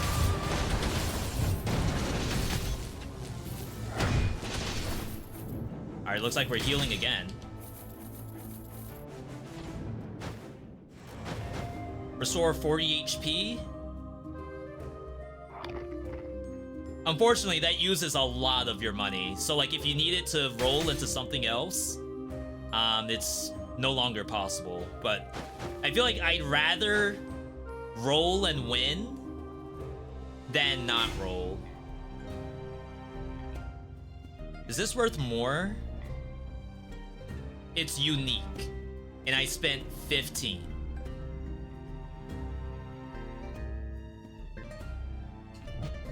I don't know if it's worth more. Basically, we'll cash that in later. How did that hit me? Ain't no way.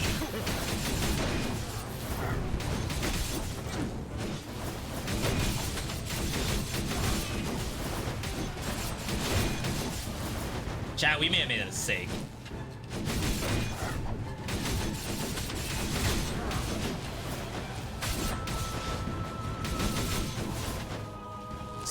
Oh wow, it didn't die from that?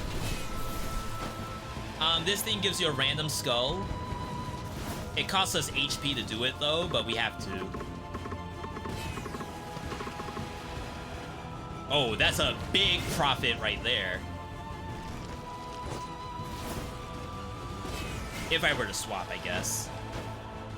That's a cool power skull. It's a pirate that has ammo to it.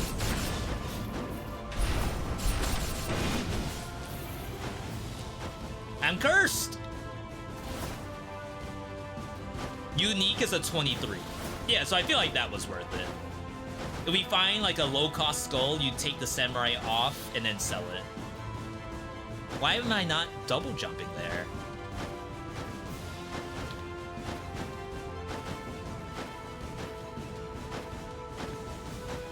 What in the world? Whoa!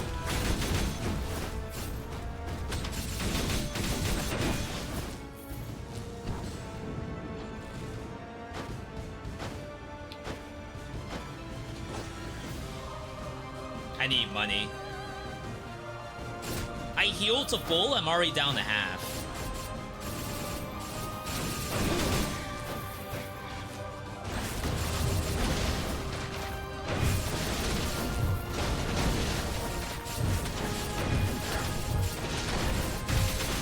My R1 was down, because I used it on the enemy that I killed in one hit.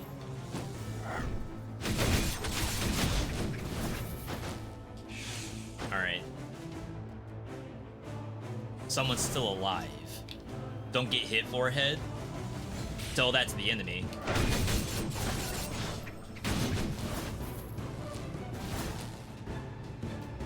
It is a very skill-based game, I will admit that. So this sells for 11. This sells for 23. Oh, I should start the fight with a form change. I didn't even think about that until now. Alright, if we get Ninja, we lose. If I get Archer, I might lose as well, but I can get a better stun on Archer. Rookie. If I get the stun, we might be okay.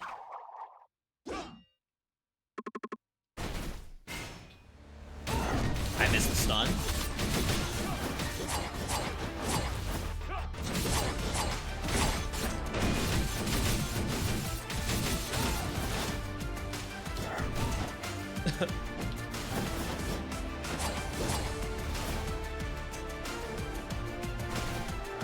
I missed.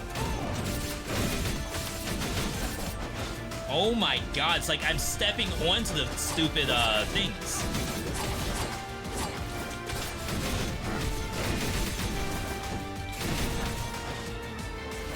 I do have one Death Defiance. Okay, apparently jumping's worthless.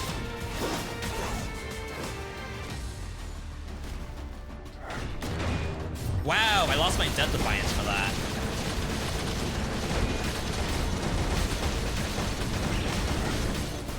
Was it immune to damage?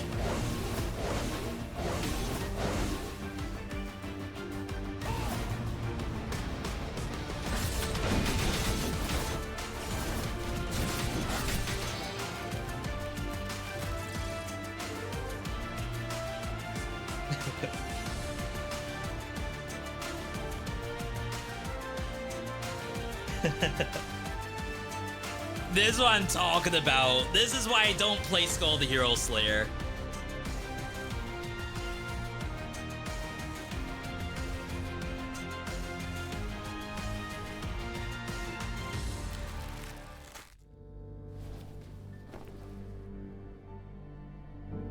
Cool run. I will admit, like, I actually did enjoy playing the character. And honestly, like, it's just the rookie hero fights. Like, not just rookie hero, it's all of them. They all have their own specific gameplay. Sorry, chat. They all have their own specific gameplay requirements. And I feel like characters like this that are attack focused, that require you to be like planted on the ground. Being planted on the ground is very, very dangerous in Skul. And I don't know how people play these kind of characters compared to playing like ranged characters. Even things like Dark Paladin, who is also sort of planted to the ground, has a built-in shield mechanic. And I guess like that's why that, when I was playing, was a speed Skul, because it doesn't have those built-in defensive mechanics.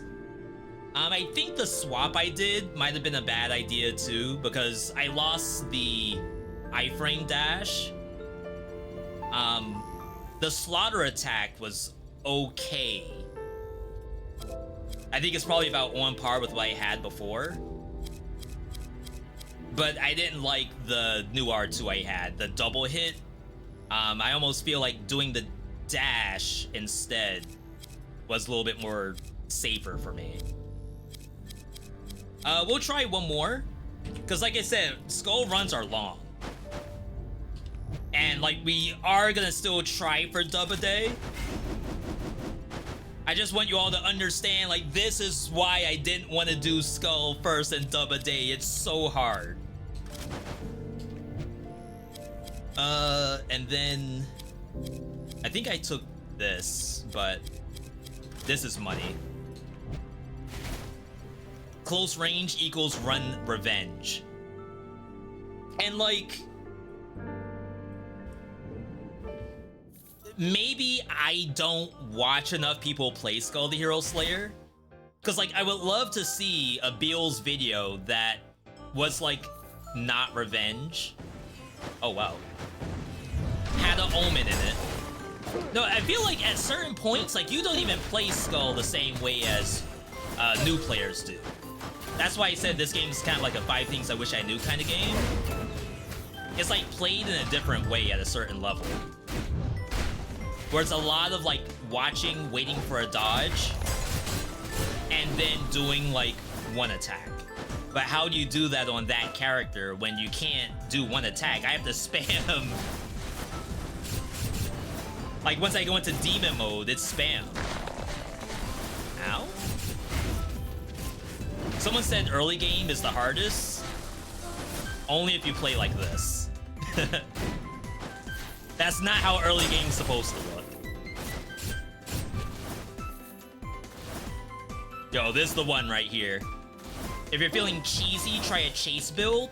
Well, we started off with Roman. Roman with the legendary, when you dash through enemies, it's marked. Which one is this?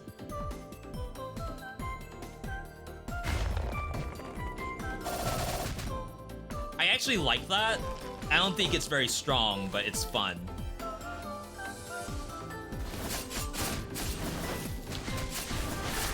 And I think from a gameplay perspective, it looks more impressive to the viewer.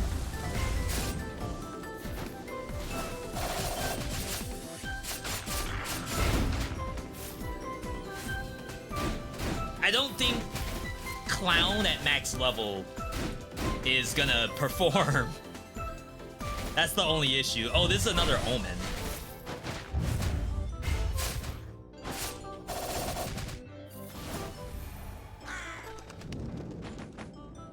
Physical attack increases for each masterpiece inscription. That can scale into full masterpiece. That is an option.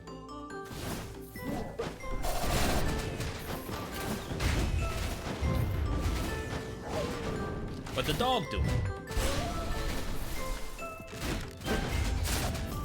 Yeah, you can do like really good dodges with Clown.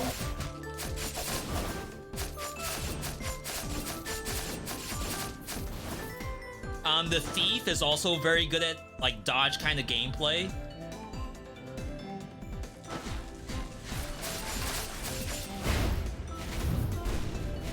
I just think them themselves are maybe like a little underpowered. And I could be wrong. Like I'm sure people have Skul the Hero Slayer tier lists that are completely the opposite of what I'm saying.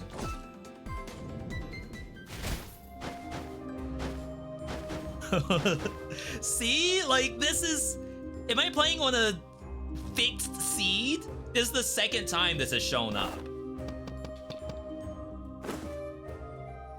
Like you take it just for the money, if anything. We can look for physical masterpiece. Oh wow, I can't even reroll. I don't have enough money. Is there a world where you don't buy anything? Random? Well, who is this? Skeleton sword is bleed. I don't know if there's a bleed masterpiece thing.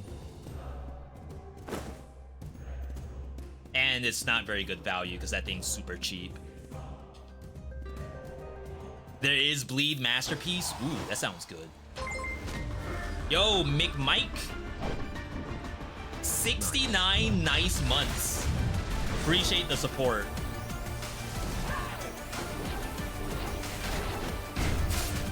Mike, this fight's for you, but don't ask for the other adventure fights to be for you, because I will lose. I had to wait for her to go on the ground.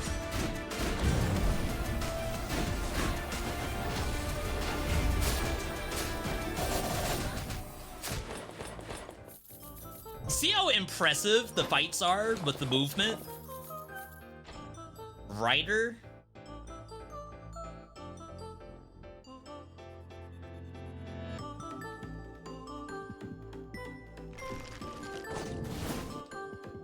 Alright.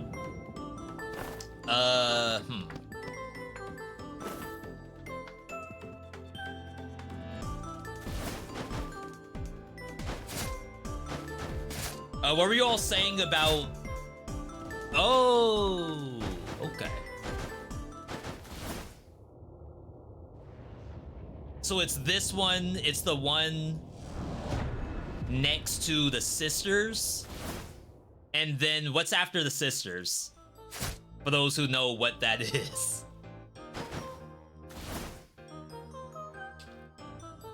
Lower DM levels look easy. I just died against Hero. Rookie Hero. Are you telling me that looked easy? Am I playing the wrong game?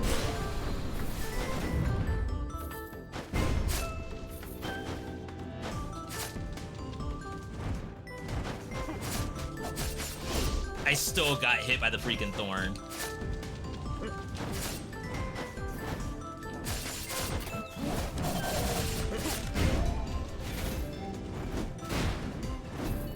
Yeah, we have our wins up to DM10, but like I said, I don't want to do that because I know it's not gonna be successful. And Dub a Day needs success.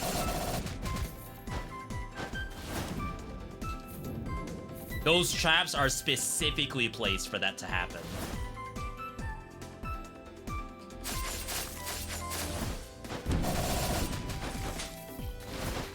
Whoa, where'd you come from?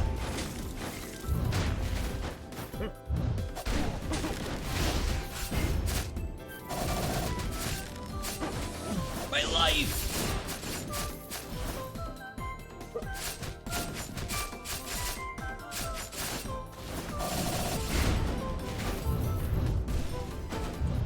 I was about to say, if that rock hits me, I'm gonna actually uninstall.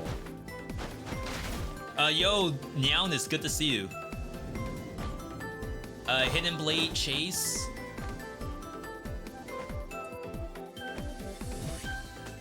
We're looking for Masterpiece.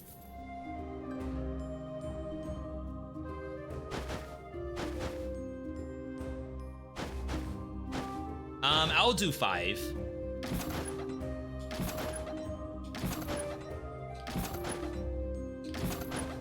Okay. I mean, this does affect my power skull.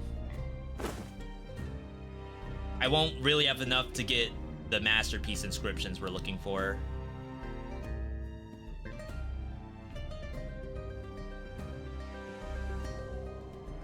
I don't know if I care for that just yet.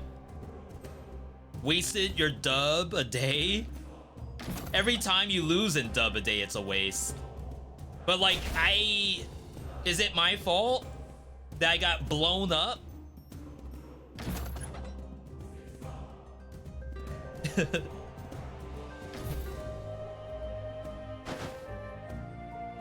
I don't like doing that because it's not very good value. I don't know if I want these skulls. Like, the power one, yeah. But I don't know if the power one wants masterpiece.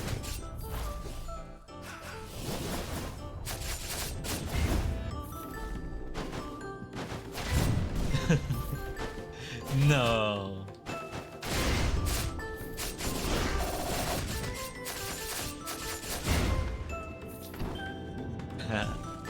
No Hades 1 and dub a day? No. If I'm gonna play Hades, it's gonna be Hades 2. Not that I don't like Hades 1 anymore, I just don't really have a lot of interest in playing Hades 1. We got Inhale. I don't think that stuns. I guess I could've gone double Power Skull, but having Ghoul as a swap skull doesn't make sense to me. Because you need a farm on Ghoul. And as soon as you swap, you lose your farm.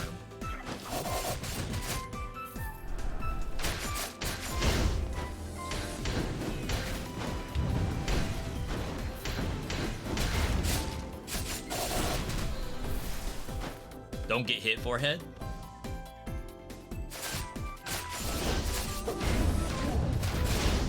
Almost got hit there. Yeah, Hades 2 is so much better. I think it's a better viewer experience most of the time. Kaboom.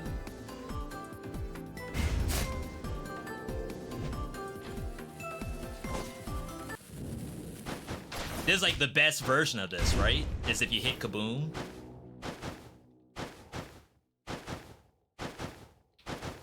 Anyway, I feel like with Hades 1, all you're gonna do is like Merciful End or some like tried and true build that's not that difficult to get. Compared to Hades 2, where things might be a little more volatile.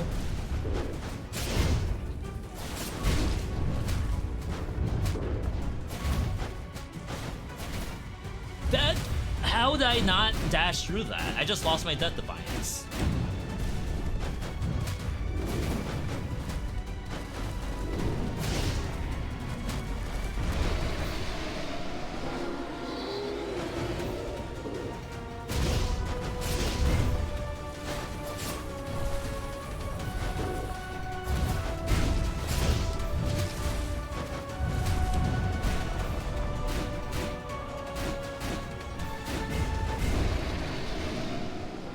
Alright. Hit him! Yay or nay on Quartz location spoilers? I just got the one from first Dark Spider. As far as I know, the second one is at the second boss. Unless you're gonna tell me it's in a different spot.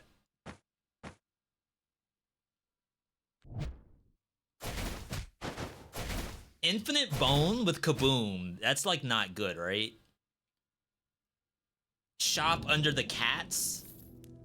Did I pass that already?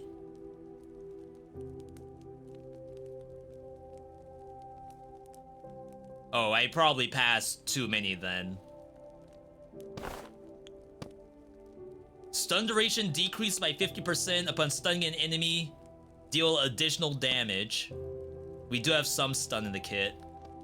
Upon gaining a healing orb, get damage up, but healing recovery disabled? Like, I don't know how you run that.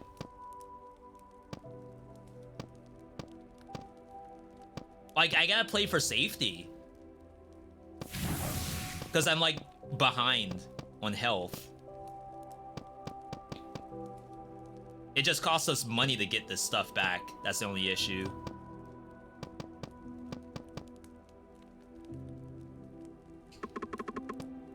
It was in the Yggdrasil room right before the door to enter the fight or the door to leave the boss.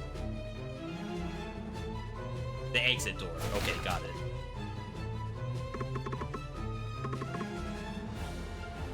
Alright, so we'll do this. I don't know if this is gonna stay what we're playing. We got Charge. So we have the Cast Again Stomp, Body Smash, Cast Again as well.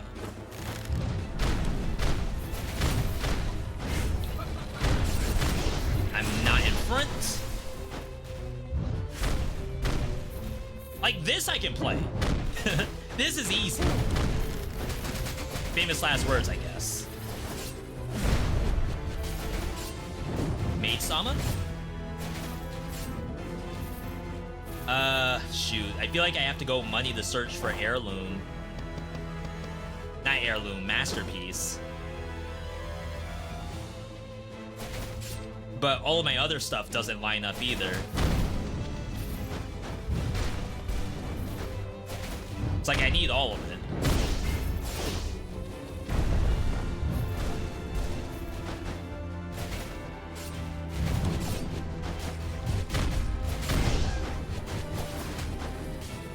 Sama.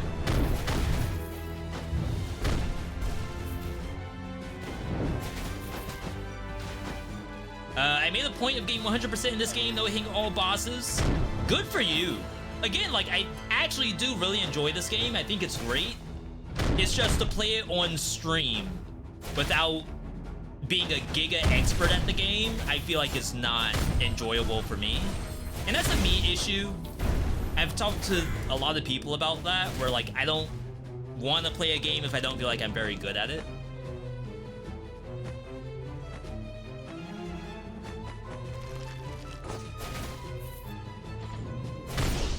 So like I'm sure that's something that we just have to get over time. I like broadsword. I don't remember what ice crossbow does.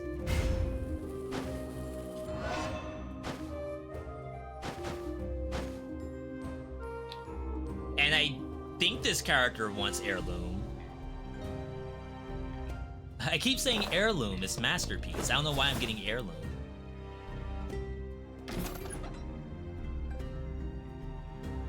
Watch masterpiece just never show up.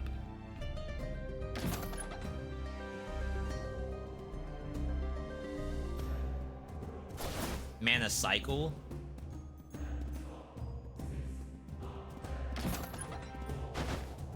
Masterpiece box.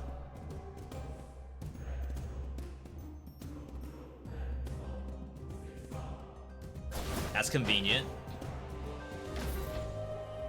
When dashing, an arrow falls on a nearby enemy, replacing...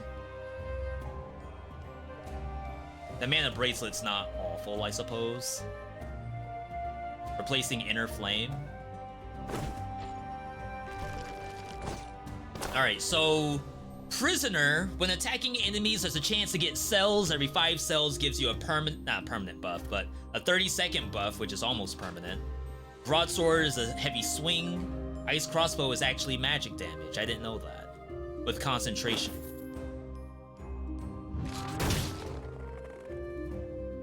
Okay. We hit 3 masterpiece. So we're getting 40% extra damage. If I do 1 more masterpiece, inscription. And then just dig out the last one. That might be worth it. Yeah, that's the old ice crossbow. Before they changed it.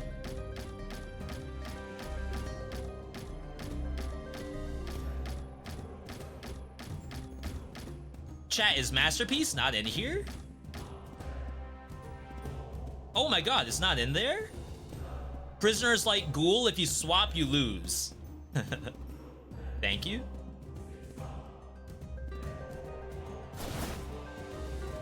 $36, and I assume it's a 100 bone level up, right?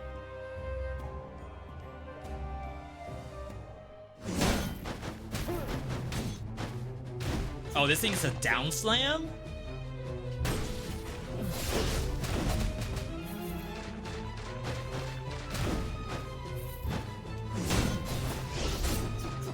Why'd they give my boy a down slam?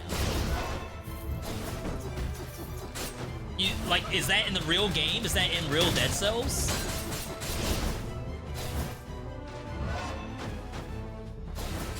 Eat some! Oh my god, that's 20 damage. Because I'm taking 50% more, right?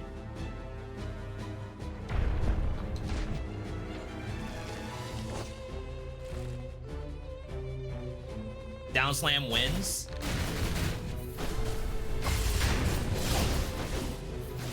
Yo, look at all the main chans.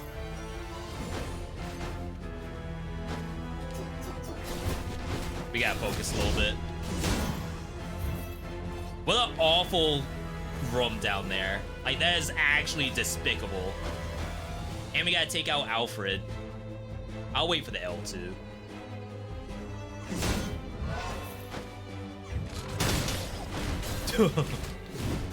Sick dodge.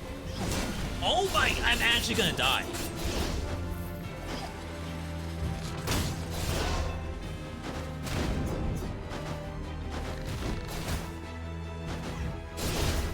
Alright.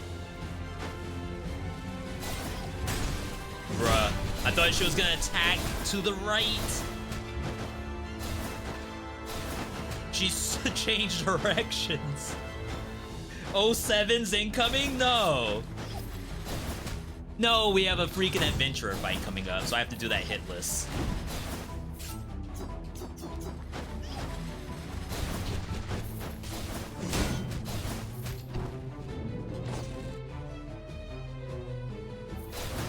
$15 shield.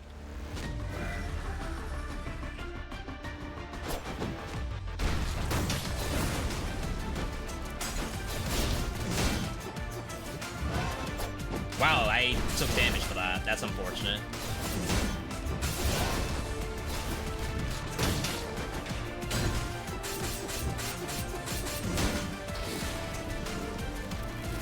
Spamming circle. Chat, why is dub a day in Skul the Hero Slayer the hardest dub a day of all time? I freaking knew it. I freaking knew it. How'd my HP get that low? Was it from that one room with all the thorns in it? I feel like that's what actually killed us. I took probably half my health just trying to kill one monster that was like in between a bunch of thorns. And like every time I would jump up there, I'd get hit. And because the Joker does like a jump attack to do its damage, I did my attack and hit the thorns. Knowing that that's what it's gonna do. Like, I knew that. That's why I signed up for it. Alright, this is it right here.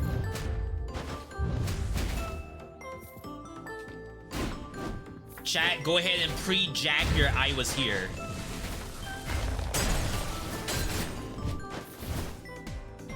Copy it, paste it into Notepad. You're gonna need that in about 2 hours. Just because the runs are that long.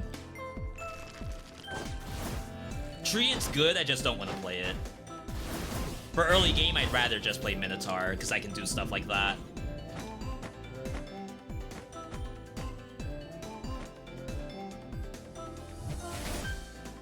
It just makes more sense to me. I feel like Skul is often an exercise in, like, pick the good things ASAP and then play what shows up. Because oftentimes, like, something will show up and cause you to consider full swerve. Oh my god. These have to go.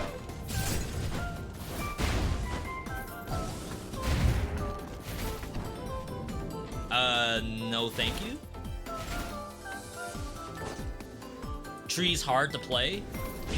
Certain trees, right? Because you can get the one that goes underground.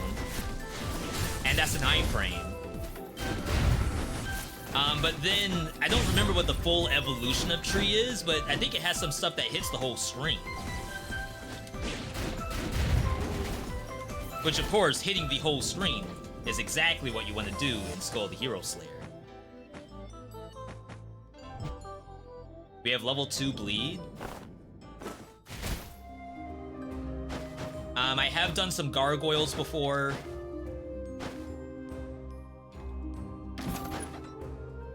Poison. It's really just seeing if you get something not common. Okay. Sick joke. Base bug latches onto enemies. Sounds like something I shouldn't be doing. Really, we just need... Oh. Oops. My bad, I just lost money. Wow, those rerolls are expensive. Werewolf is good. Like, I could have swapped for the freeze and then I would have gotten the value off of the freeze. But I also need to win. Because it's dub a day.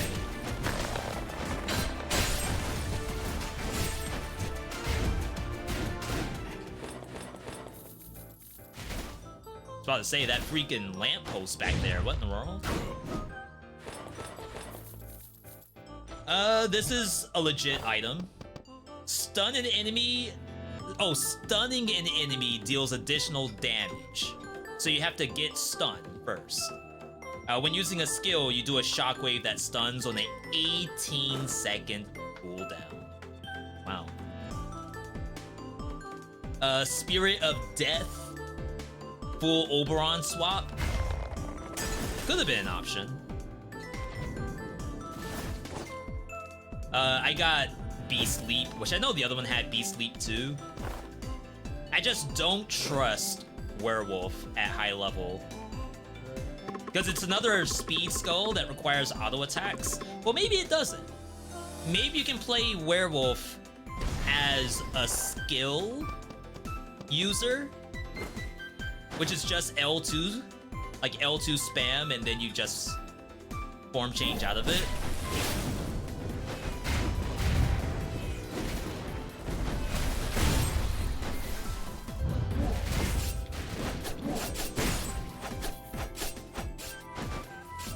Okay, that will die eventually. Yo, that looked so clean.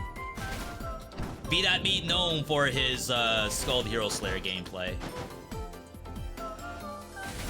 Sadly, you can't play Werewolf as a non-auto attacker. But look at the jumps. I have 2 uses of L2. That means the game is telling me to spam L2.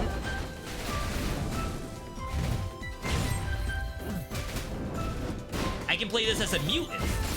Mutant is like swap mechanics. Until Bleed shows up.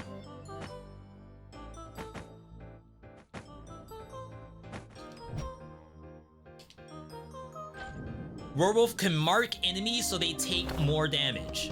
Eventually, right? Not this version I have right now. Hidden Blade Execute. First attack on enemy attack speed is buffed. When you defeat the enemy, you keep the attack speed. Yo, Endo, good to see you. Mana Cycle. After 4... Oh, that's the freaking wheel. Not me considering the wheel.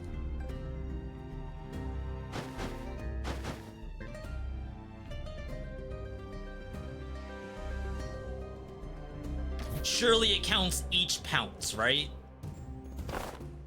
It has to.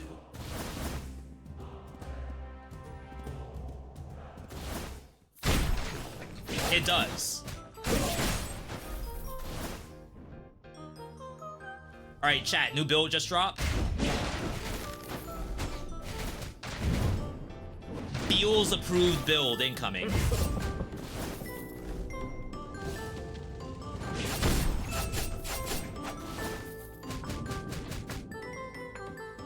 Other mana cycle. For each skill on cooldown, get damage. And then Masterpiece. Dealing physical damage increases your physical damage. And then it improves all of it. We'll take the Courage, I guess. Like I said, I like Skul the Hero Slayer. Chat, if I was a beast at even like Slay the Spire, I'd be playing Slay the Spire. That's the only reason why this has not been on the docket.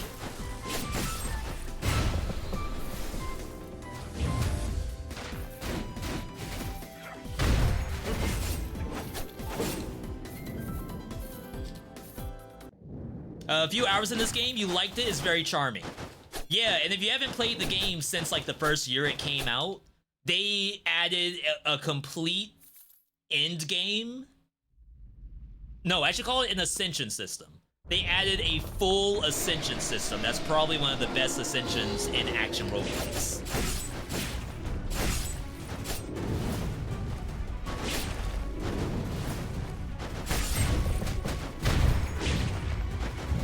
Wow, compare that to the last attempt. Night and day.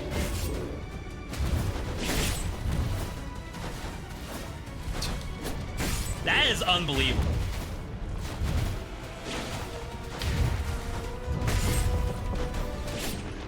Get him out of here. Look for the hollow ground around Yggdrasil. Thank you for the reminder. I would have just walked right out. Physical attack, HP for power skulls. Each time you recover, get damage. Oh, that's world seed stuff. Sword is usually decent.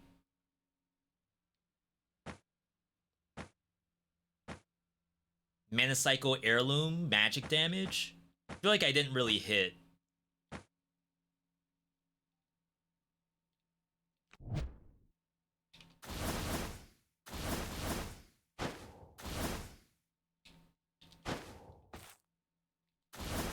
Look for the hollowed ground. Near Yggdrasil. Chat, the ground is hollowed out, and I would have imagined it was like right here. You were on it. What? Not even just like jump down? Yo. How are you gonna do that without watching a YouTuber?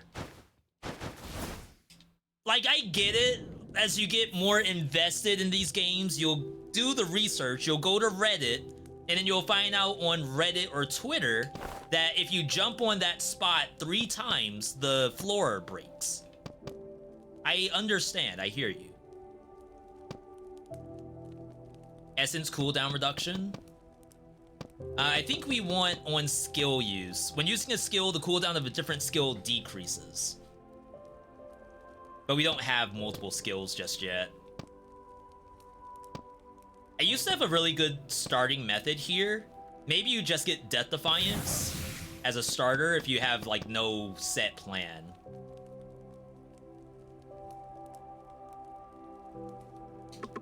All right. So chat, the next one after that is the shop with the kitty cats.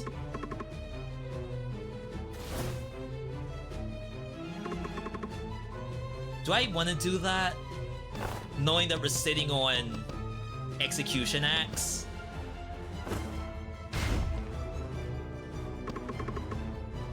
Maybe this is smarter.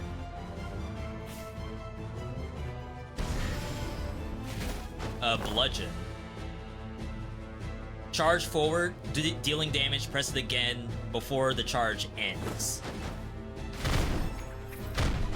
It's a weird one. You didn't get the first one. Really? What was the first one? How did I miss it? I thought you all said that the Yggdrasil was the first one.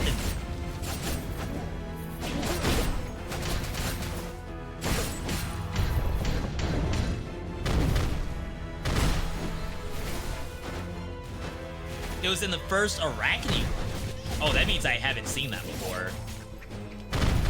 I'm getting destroyed. Thor. That's Christopher Helmsworth.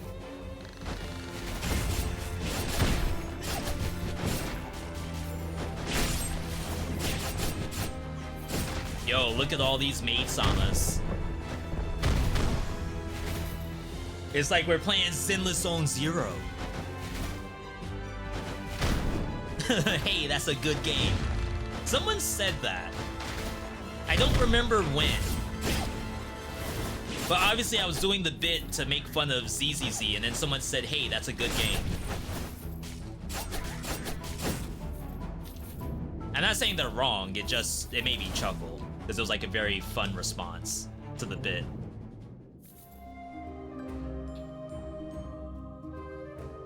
Alright. Mystery is new. We can do 5. Multi-dimensional prism is mana tech. Well, it's more so for the mutant, right? And we just opt out of bleed. And then we look for like double power skull, full mutant setup. I feel like that doesn't scale super well. Mutant, that is. Until you get... Is it called Immortal Bone? Whichever one lets you like swap a lot. There is Bone of Time. This feels like we're getting in kind of like a weird territory where like this isn't actually a functional build.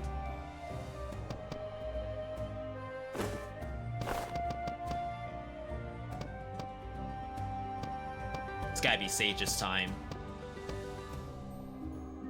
Unless we want to get rid of our money generator. I guess that's fine.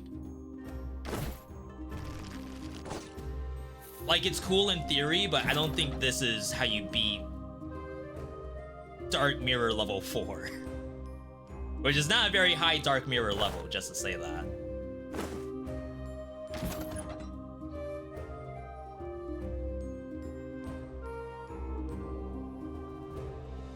That's another dizziness.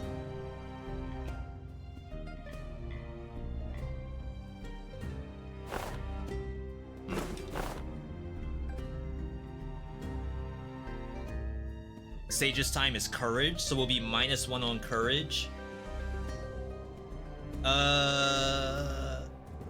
Rare boots is 40%. Oh, it's only damage when you're in the air. I didn't know that. Alright, so we'll do that. Add mutant. Just barely enough. And then play this for a bit. Alright.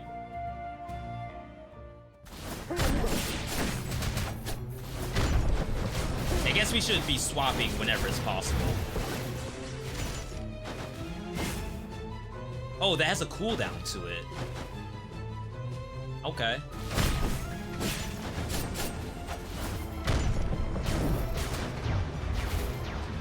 So oftentimes when you play Skul the Hero Slayer, it's just how do I hit every enemy on the screen at the same time? If you can pull that off, you know the build kinda works. Or at least is where it should be.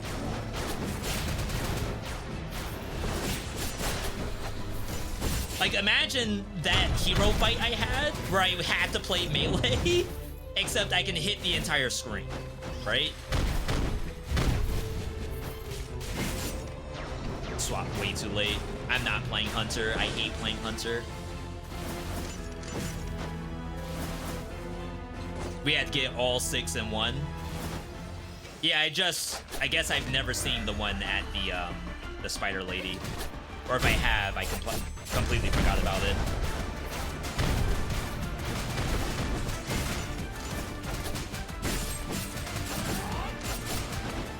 Crap, they're both transforming? Oh, nice, I saw both. Be that seek! It beats a seek! Ooh, okay. We're cooking. I just don't remember how to play this. Alright, so Warrior Without Equal. Charge forward with a crescent slash, but the most important part about this character is Unraveled Strike. Down square after the last attack of the normal attacks combo. Deals physical damage. All cooldowns are decreased for each enemy hit. It's that. And we can only do it as a 4th hit. You can actually just spam down square without having to like weave it in. Awaken.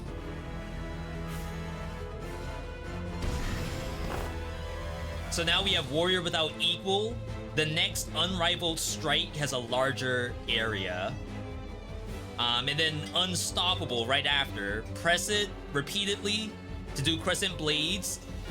You can use Unraveled Strike every 2 times.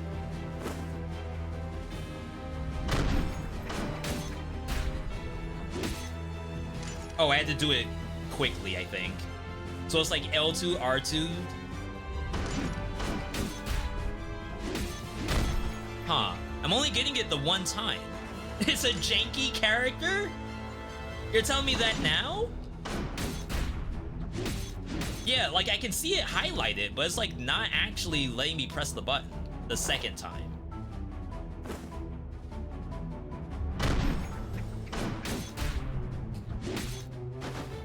Is it an attack speed issue? Like I just don't have the attack speed to do it?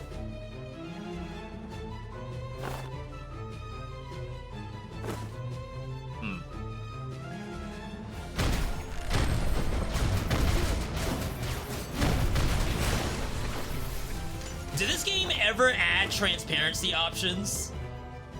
No, they never did, right? So, if you cover the entire screen with effects, you ain't seeing jack squat.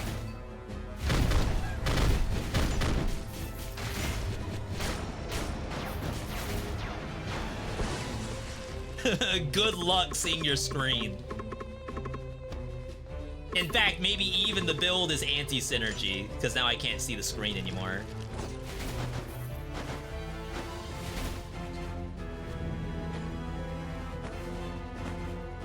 Arms chase, dashing increases your damage? I don't think so.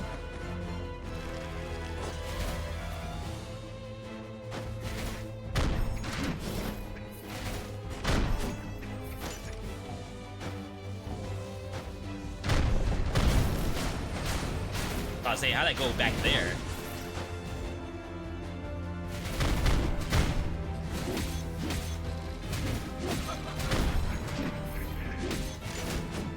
Alright, so this is definitely, we need the skill swap.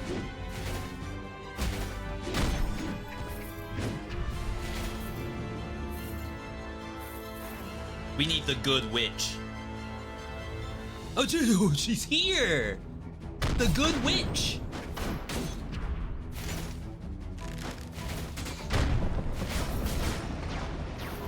Yeah, and we have plenty of money too? Holy! Winnable!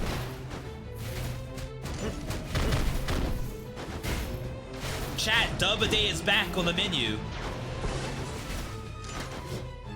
By the way, I have another hard stop tonight.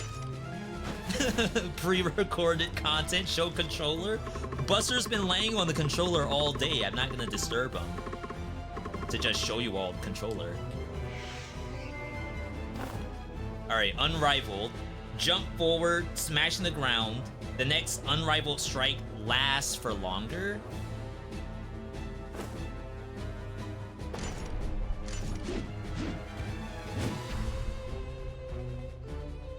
Oh, it's a duration thing? Unrivaled Strike is considered a normal attack, deals damage, all skills have cooldown decrease for each enemy hit, and then amp. So I guess it's that effect lasts for longer. Warrior without equal.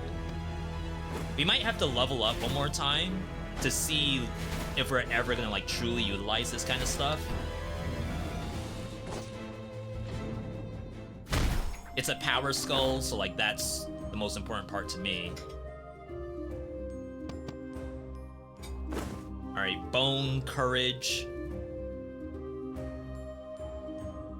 I know there's a really good power skull above me, but I won't be taking it. That's a... oh, it's concentration. And only 35%. Like, I was thinking maybe we get rid of this, but it's 5% for $1,200, which is, like, probably not worth.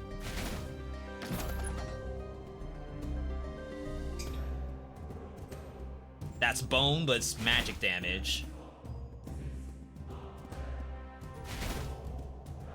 Last one, we won't have enough money. I don't know exactly what I'm looking for right now. I'm sure, like, with enough knowledge of the game. Alright. It's like, why am I bothering trying to attack it straight up? This is truly a swap build. Power swap.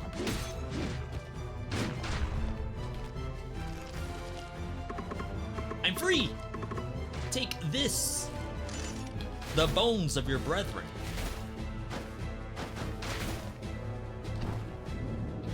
That's like not bad. But that's gonna cost even more bones that I'm not willing to look for right now.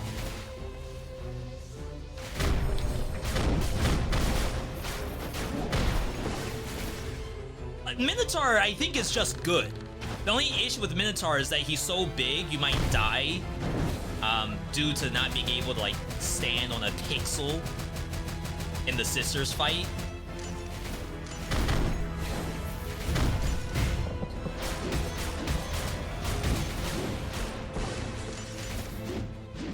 What's the swap? Stomp the ground, dealing damage to nearby enemies upon swapping. The enemy with the highest HP hit by the next unrivaled strike is marked as a general. Damage dealt to the general is also amped. So, like, I do want to do the unrivaled strike. It's just so hard to reach it. Except for that one skill that lets you do one of them. Even though it says you can do two. Maybe I should have re-rolled a couple more times to try to hit that skill. Alright, we got Dr. Eggman, Sonic the Movie 3.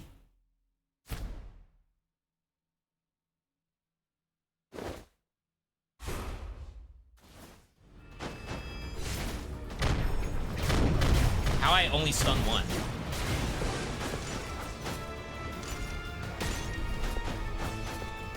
I didn't even see her because she was behind the other one.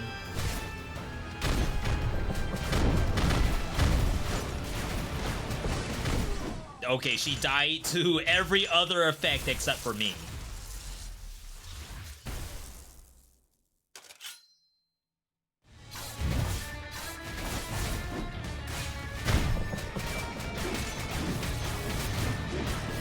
It's like, imagine trying to do the spin move.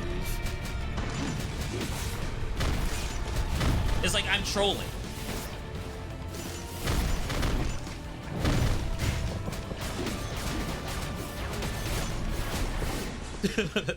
We did more damage, but like I can't actually do Guan Yu's kit. It's really, really weird.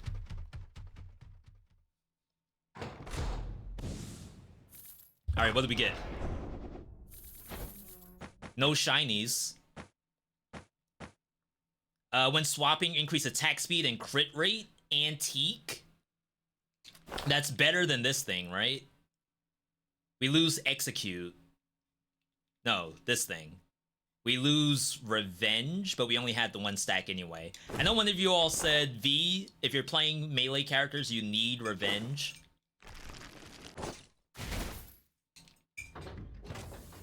You're probably right. But, maybe this is the one build that does not need revenge.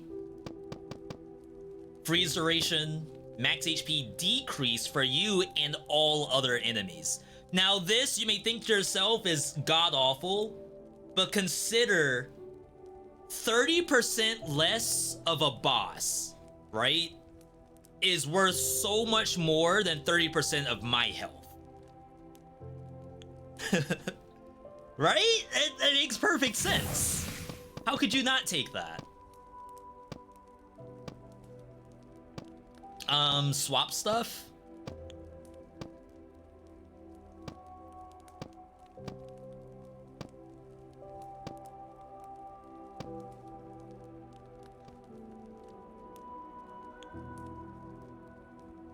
Gain 2 Mercury Hearts upon defeating a dark enemy. When hit with at least 1 Mercury Heart in possession, no damage will be taken and you'll become invisible. And then consume a Mercury Heart. It's kind of interesting.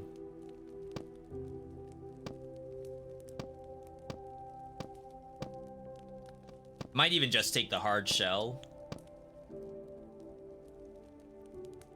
King Slayer execute.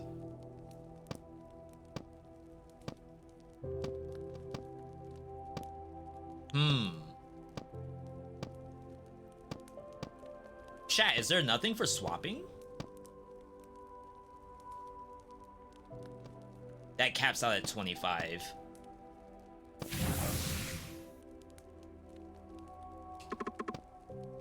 Alright, let's do this for now. His kit's super slow. I feel like I need to get it to maximum level. It's gonna cost 100, so we'll get it. Do I have another Arachne coming up? Maybe I don't. We have enough money.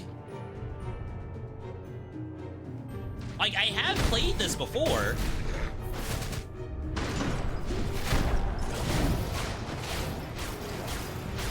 I don't know why it feels so different.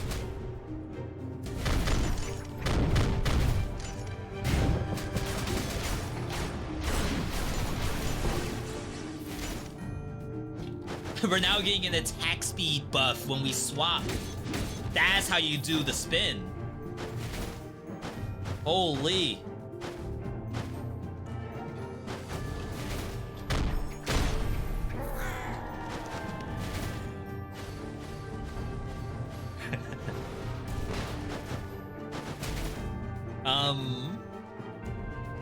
No thank you.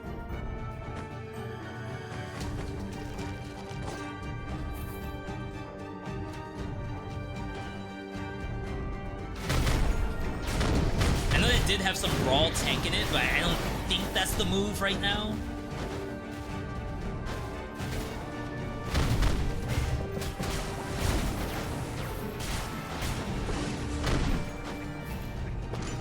Oh my god, I got hit by each one of these.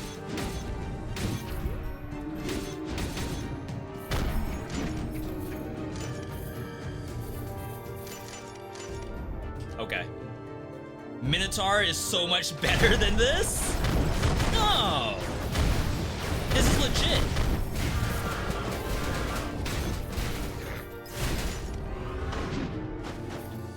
They're all working together. Minotaur couldn't operate without Guan Yu. I literally have to have another skull. What's dub a day challenge? Exclamation point dub a day. We gotta win in Skull the Hero Slayer for today's dub a day.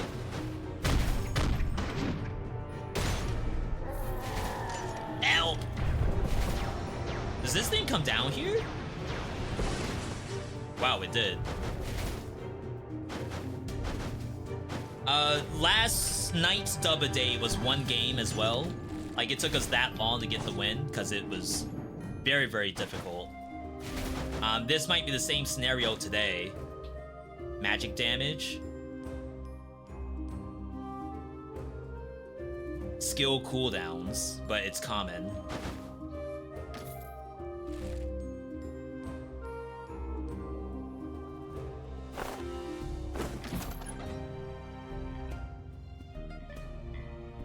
Physical attack and magic attack up, increase max HP. This item randomly gains an inscription. So it has both antique and courage. That's like good, right? Better than the sword, for sure. Oh, was the random one between the antique and courage? That must be it. So it's like Prince Box can be anything, and it just happened to hit the two things I need.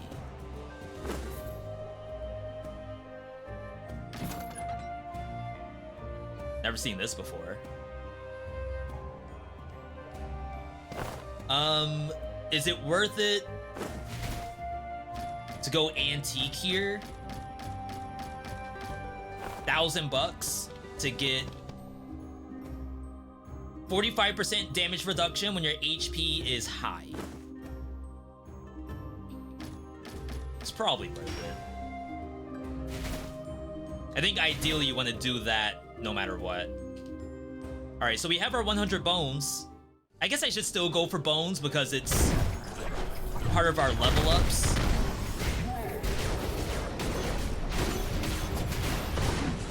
Alright, get me out.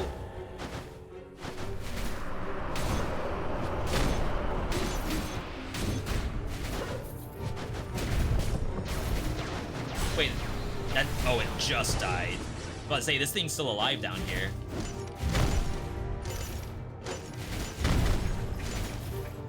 Okay. Yeah, so since Saturday, we've been trying to get wins on all the roguelikes that I know how to play. However, like, we are getting close to a point where all the roguelikes are now, like, hard. This thing showed up again, but if we have 30% reduced HP, I don't know if I necessarily want to do that. People do play Bone of Madness.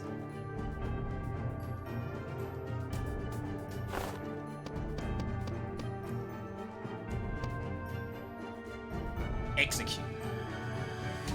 Leaves marks on enemies with HP below 60%, damage amped on those.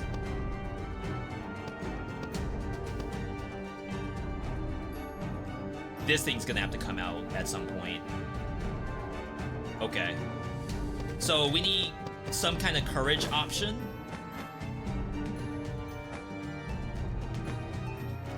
Difficult isn't in my vocabulary. I hear you, but like I've said before, anytime I die in a roguelike game live, something changes.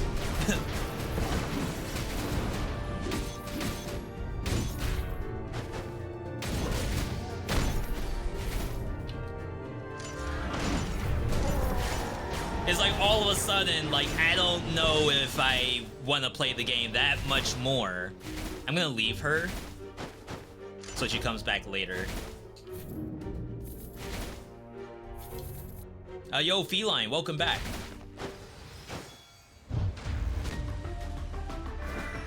Alright, we have stuns, so I'm not super worried about these. Famous last words, I guess.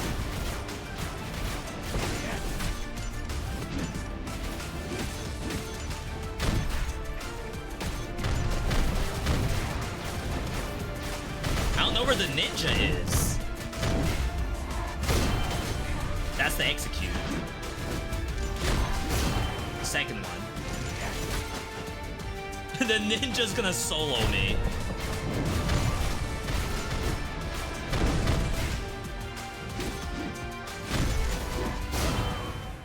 It'd be nice if you could do like 1, 2, 3 dash and then down square, but it has to be all hits. You can't maintain the combo.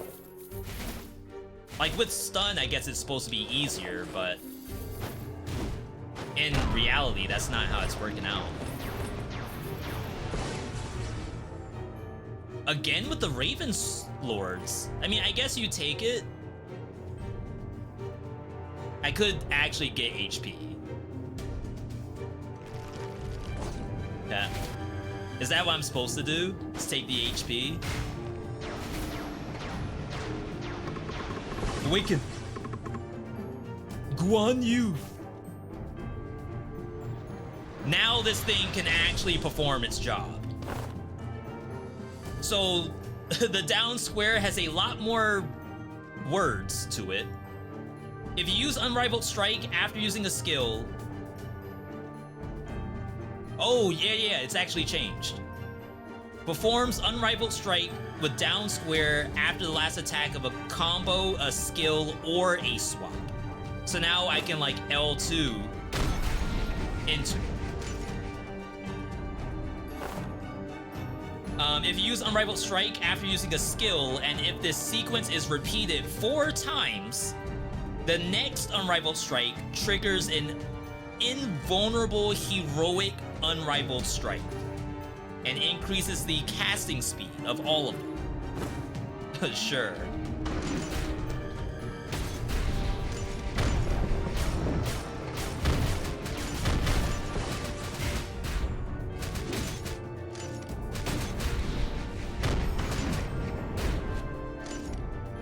How does it know if it's uninterrupted? That's 4. Oh, I lost it. You can see it at the bottom of the screen. It has a timer.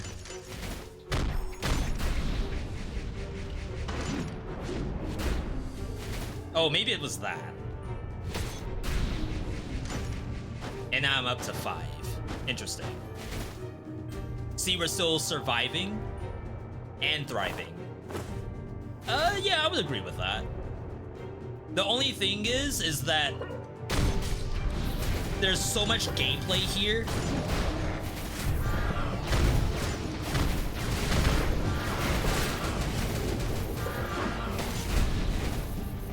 And there's gonna be so many effects on my screen. It's gonna get a little nuts, I think. I think I still might want a different skill than what I'm doing right now. That I don't like. That's okay.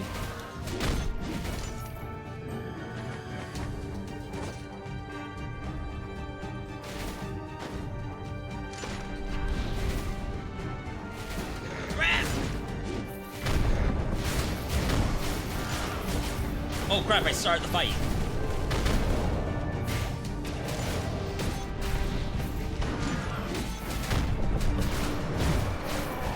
Get me out. Hello?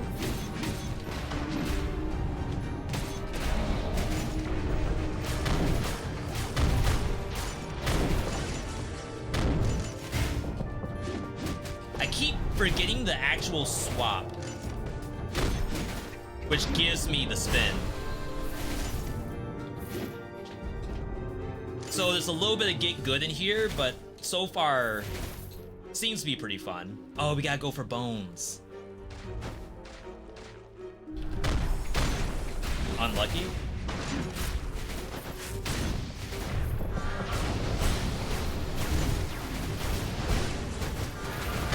Where are they summoning?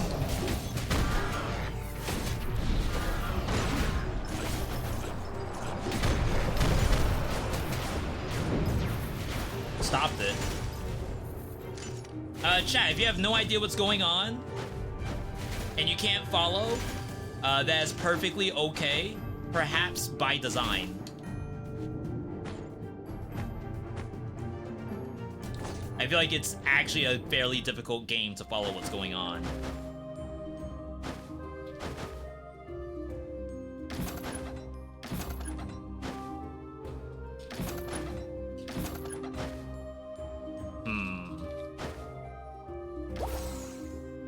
All right. Courage. We gotta find courage.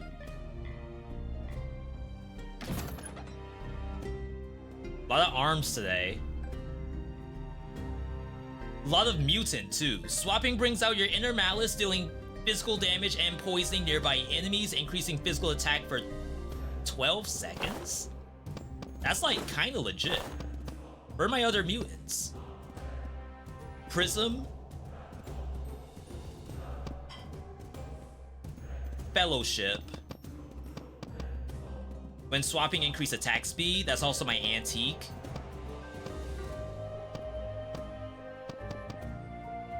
Bone of Time. Maybe we don't need Bone of Time. No, that's Mana Cycle. Crap, what's the other mutant? Oh, it's this. Okay, if I drop that...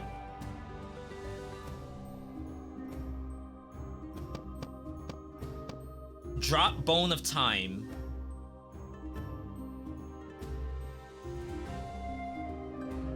Not a lot to put a point into, but at least we get some of our credits back.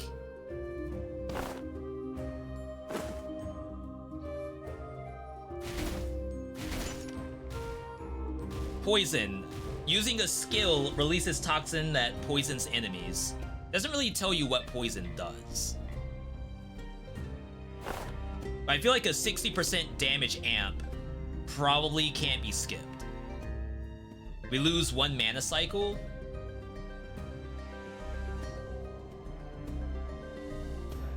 For each skill on cooldown, this is one of our courages.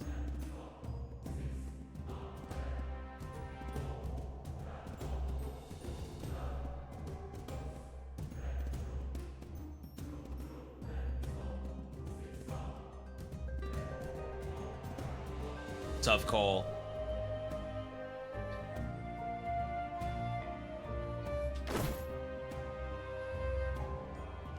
So mana cycle is skill cooldown. We're up to 4 mutants. We can change this to mana cycle. It's a lot of money. Alright, so all we did there was swap mutant into an actual item, but then the item is so much better than what we had before. Okay, let's see if this is any worse as I instantly take damage.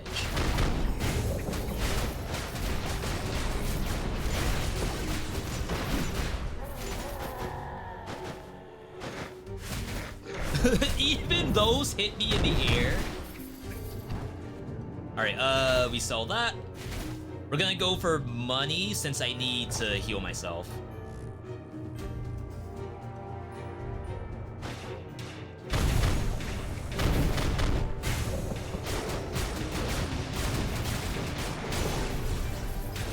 Some poison on the ground.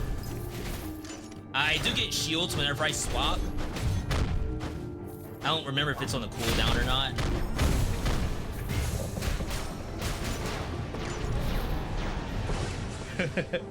This is scary. Skul equals busted build maker? It is! Especially if you want to win at these levels. I'd almost consider, like, fighting the enemies on equal grounds is actually a throw. Like, you want to have an unfair advantage. Whether it be the Skul you're using, the attack style that you have, like some Skuls attack from the air, and some have really good room-wide attacks.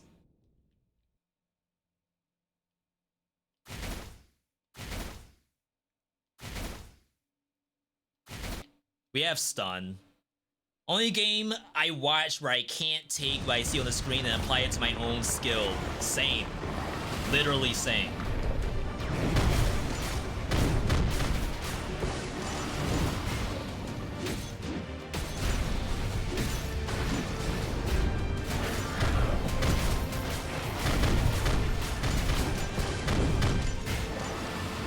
Keep forgetting to do my thing. I was gonna say we should be safe there. Never mind.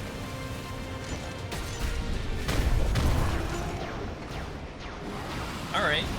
If we do the swaps more, then we'll be okay with shielding. That boss, of course, had 30% less HP. So we do have poison, by the way. 1 piece of poison. When entering a map, increase damage received by 30 seconds for every 7 seconds. Huh? And then increase your physical damage. Poisoned enemies die immediately, below 20%. This is courage and mystery.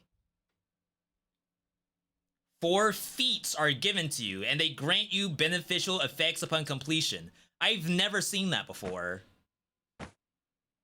We have to take it, right? It's like a quest.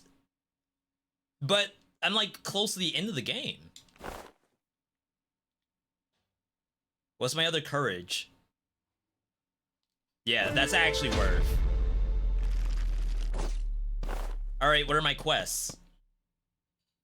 Increase HP by 80 upon losing 500. I guess these are retroactive. After defeating 100 enemies using skills causes earthquakes. Increase physical damage upon slaying 3 bosses. Decrease damage taken by 20%. And amps damage dealt by 20% upon surviving death 1 time or more. So once we use a Death Defiance, that will proc. Okay. Skill cooldown reduced, damage dealt decreases. Ambition, we had that before. So I think we need... There's a on skill use. Because we're spamming right now. Upon dealing skill damage to an enemy, skill damage is dealt to the same enemy. I think that's what we're doing. When using a skill, the cooldown of the other skill is decreased. That's not bad, right? We kind of need the amp though for damage dealt. Yeah, we have the extra life. This one right here. I didn't take that last time, so maybe that was part of our mistake as to how we lost. Buff it. 30% damage amp. That's like a multiplier for those who don't play this game. And now we're gonna start pumping this up. Kind of sucks. I haven't done like a very good job of farming bones. Chat, I feel kind of good for this dubby. The only thing I'm worried about is will I have enough bones to level up my stats?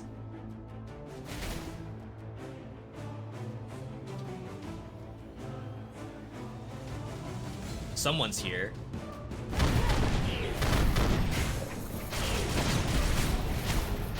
Oh, snap. We can change our skills.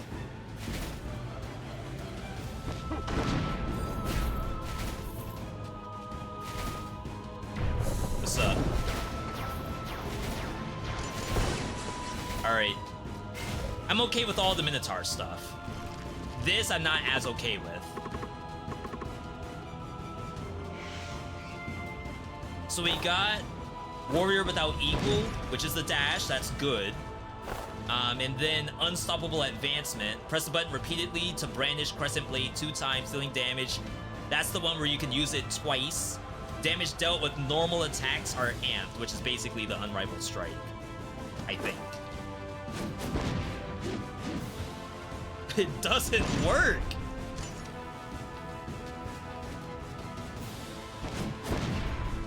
Okay, I got one, but you can only get the one. That's so weird. But I think it's better than the Stomp.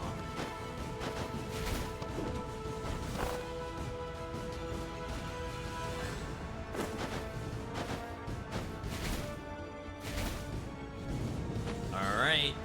Fortress Heirloom. Mutant Dizziness. That has Execute on it. This has arms. Yeah, we're fine. We don't need that. Alright. Check it out. That's pretty big.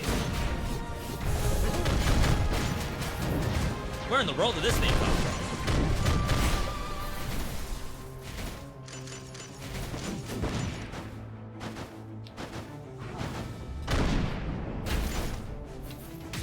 The invincible spin.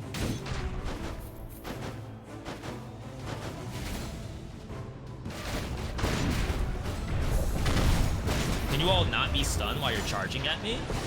Never got around to seeing how this game looked, and you're loving it so far. It's really good. It really is. The only reason why I don't play it is I feel like I'm not good at it. You may think to yourself, V, how are you not good? You're winning. Trust me, that will change very easily. Oh my god, like in this situation?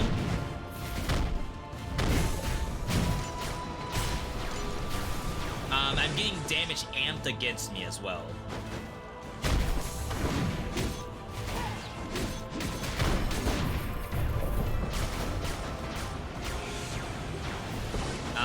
Let's leave her again. I guess in some ways, if you leave her, you're losing a chance for the the item duplicator to show up.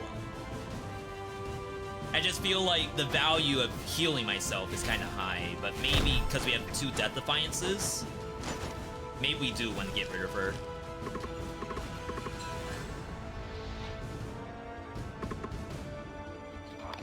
Alright.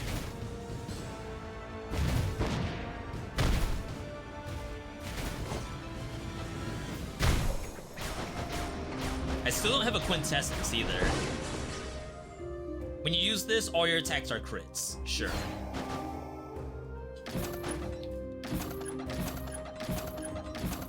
Okay, nothing in there. Samurai, that's very fun, but it's not power.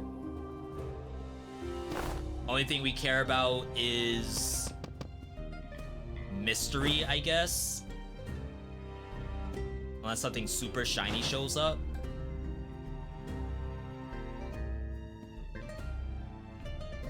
$2,000 for 10 bones. That's robbery, right?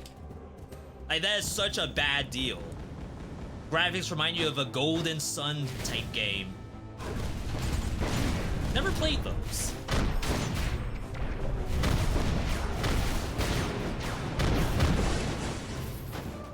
Again, like, I want you all to see Metal Slug Tactics. I think that's actually extremely fun, and it actually looks really good, too.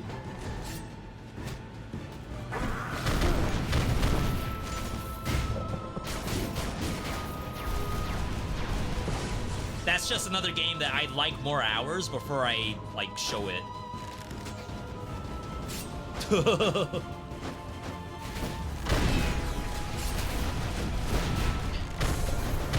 Get me out.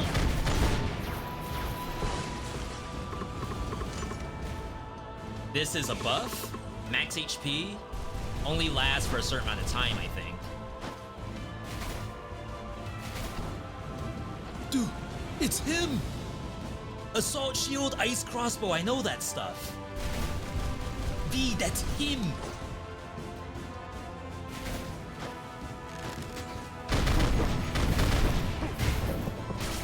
I keep forgetting I can spin out of swap.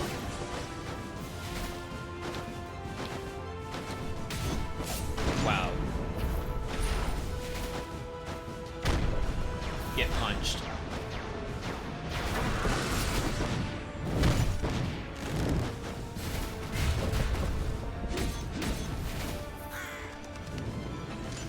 Magic attack up, we aren't doing that.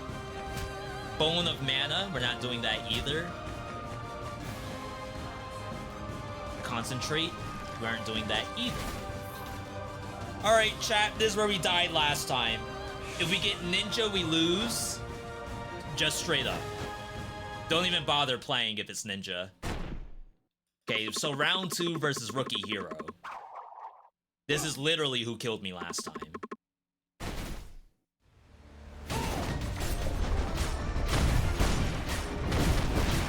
We do have executes.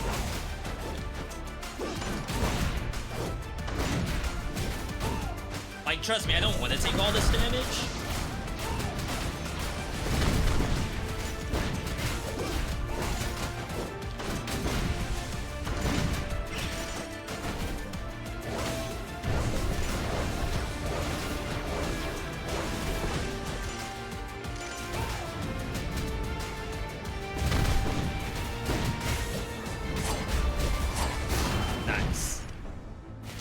That was a little better. We had iframes, and then the shield swap whenever we swap characters. Why that was so different, like, I really can't tell you why, but... I feel like I should probably take this. Maybe go for the stats and trust the crits.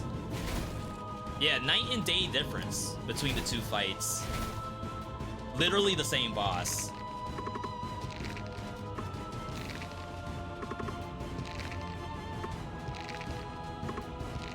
So this is raw stats.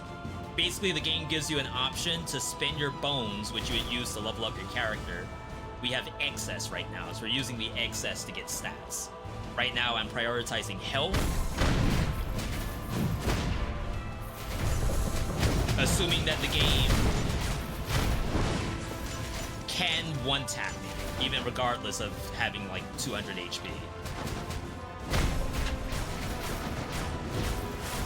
Oh, that's a robot. I was like, how is that thing in the wall?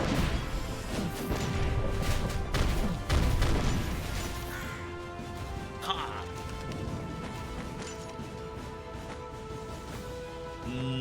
Whole bunch of no. We have to sell. We can't just walk out.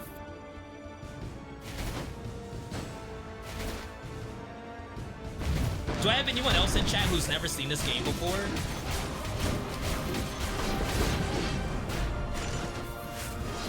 Wow, I actually got rejected from going up there.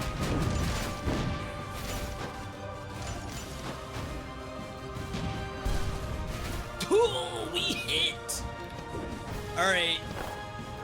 Alright. We got figure out what we do not want duplicated. So what this character is, this will duplicate anything that's in my inventory.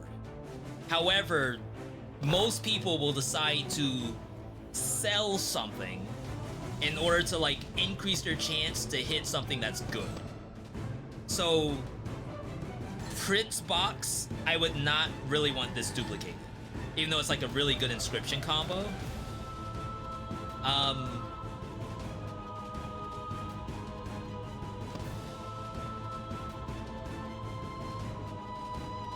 Proof of Fellowship.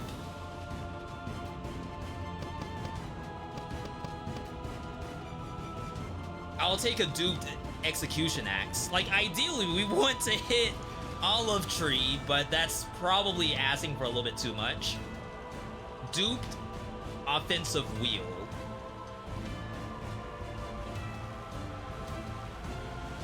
%45% damage boost plus the wheel. Is that the thing we take off?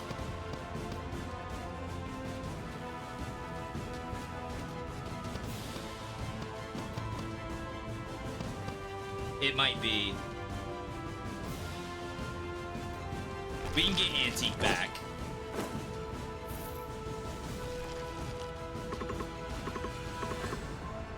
Alright. Good hit. Give me a good hit, come on. I mean, it's okay. So again, we lost Antique.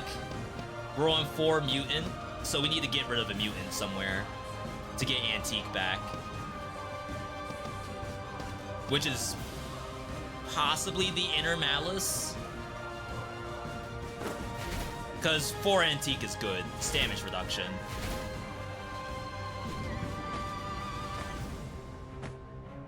Chat, we hit.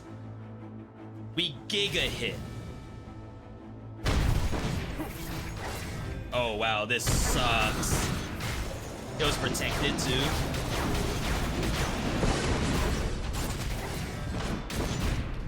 Get out of here.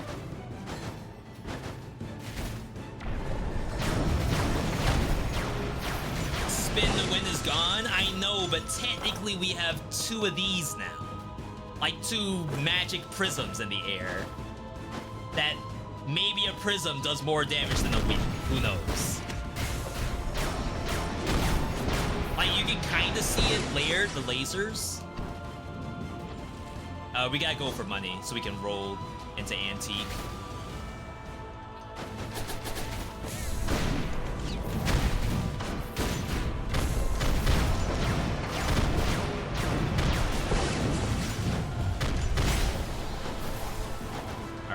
Which door opened? Here we go.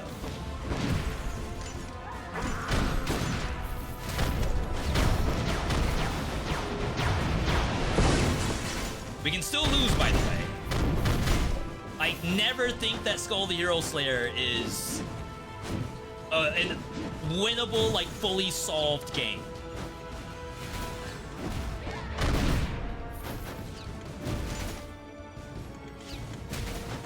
Like, this ain't like Dead Cells, where maybe I would say, oh, I could just turn the game off right now. This is a win.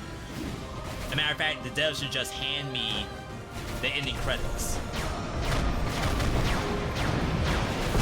I've never been in that situation for Skul the Hero Slayer.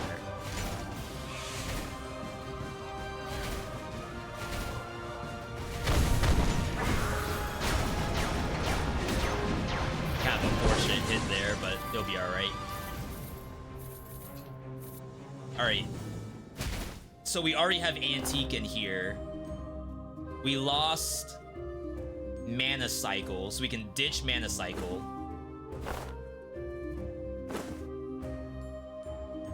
Stuns nearby enemies upon using 3 skills. Physical damage up. That's the second mystery, too. Every 20 seconds, you get a random buff. And then we don't have Antique anymore. For Antique, take 45% reduced damage when your HP is above 70, which I think is, like, mandatory for me. Oh, snap. Why is it always that? Brother, ew. It keeps showing up. Is this game related somehow to Dead Cells? It has the Dead Cells prisoner character in it. I don't know if that counts enough. I think we buy this for sure.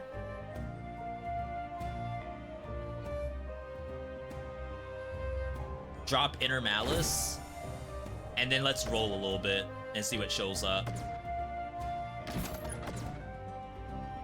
Nice prohibited book. Can't be used on this character. Using a skill increases physical attack by 10% for 8 seconds and stacks. But we don't run strike here. We can't do another reroll. Well, I could if I sold. Did I not already have that? Execution Axe is a different thing than Giant Axe. Mutant Arms.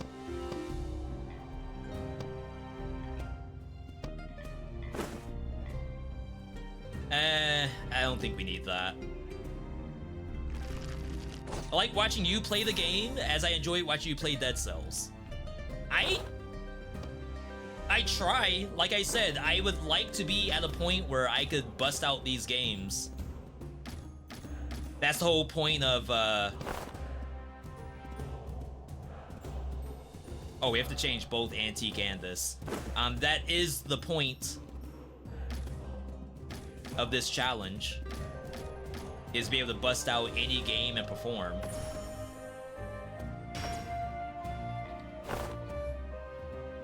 Just like I said, when I win, I'm happy.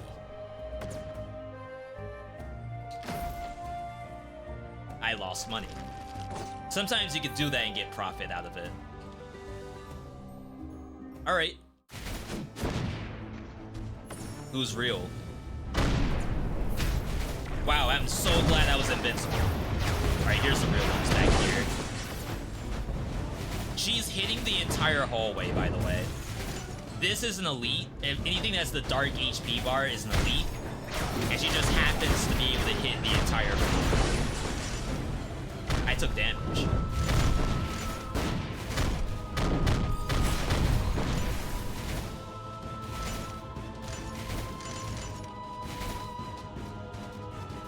I thought more of those would have spawned.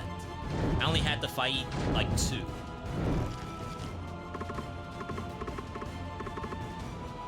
Uh, 44 shield. Go for money. That was a cool power skull, but we're well beyond that right now. I thought I was dead. I was like, wait, I am not supposed to be down here. Can I break this?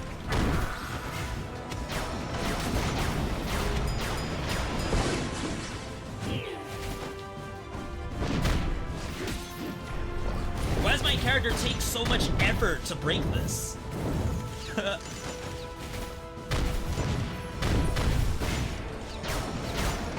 There we go.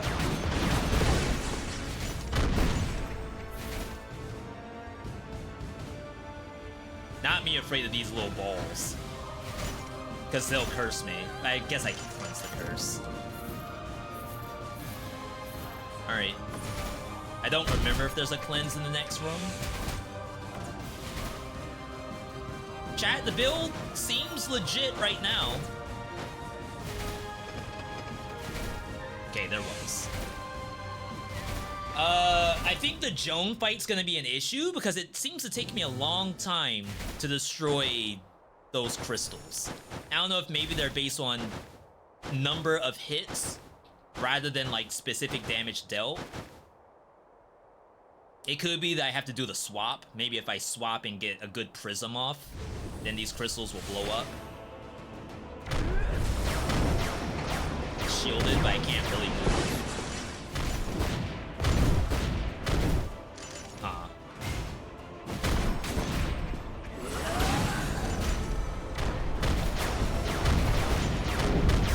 Okay, that's one. It's like, why is the other one still shielded?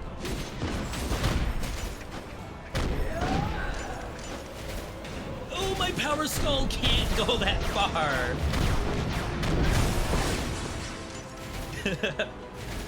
Like, I actually cannot dash to the opposite side of the laser. That's so funny. Speed Skulls can.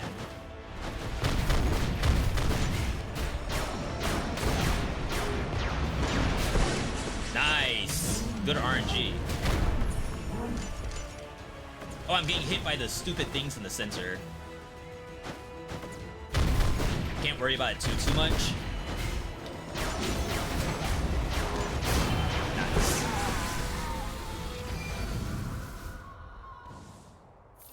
Nice, nice. Sorry, 1 second, everybody.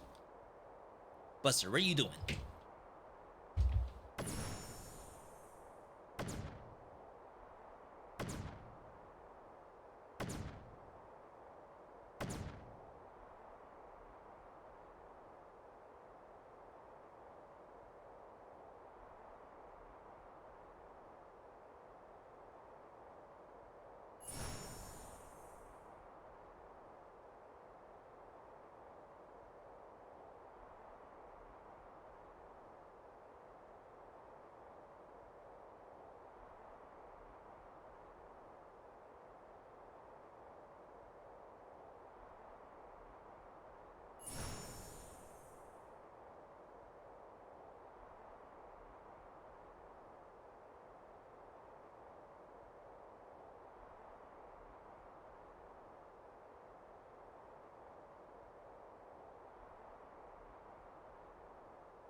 Sorry.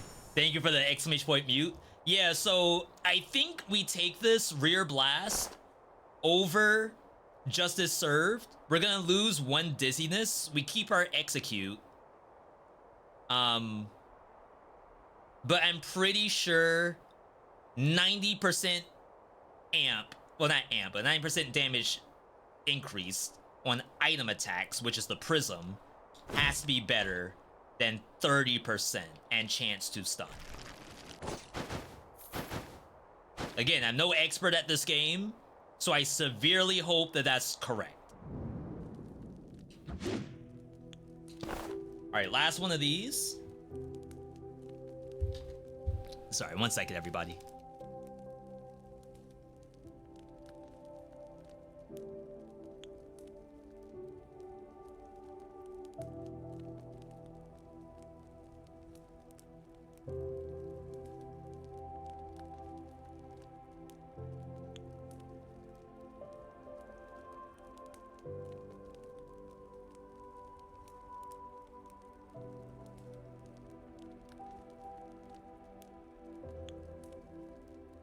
All right, we have Death Defiance. Enemy HP reduced by 30%, which I think is good because it reduces boss HP. King Slayer is essentially another 10% damage, no, HP reduction. Go Getter is damage amped from my item, which again is the prism. Damage dealt to enemies through an attack from an item.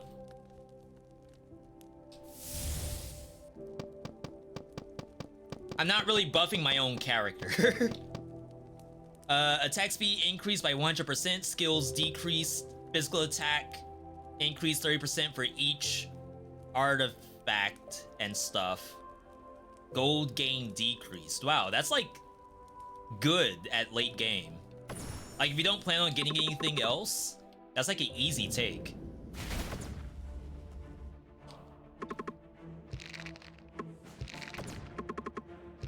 Alright, I think this is the last bone implant that you can do for the entire run.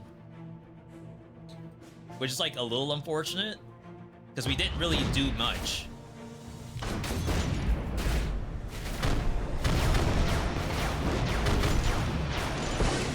Yeah, that's real damage. It almost one-shots them.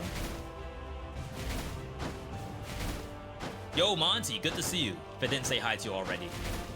Chat, this is victory lap. Basic attacks do true damage. No, thank you. Last one of these. Antique mutant, but it's concentration that we don't care about.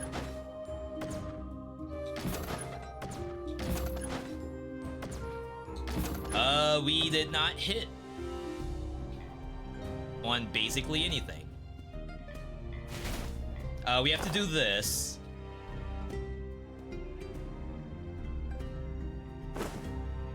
We have to do both, actually, but I don't have the money to do both.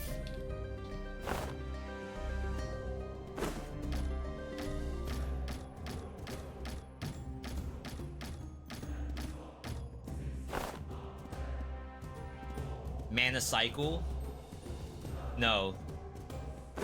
We honestly don't have anything to do here. Like, it wants me to do things that I already own, and because I can't double up, these are effectively worthless right now. Unless I change gear, but then I won't have enough money. These are 3,000 a pop. It cost me 1,300 to reroll. Holy crap.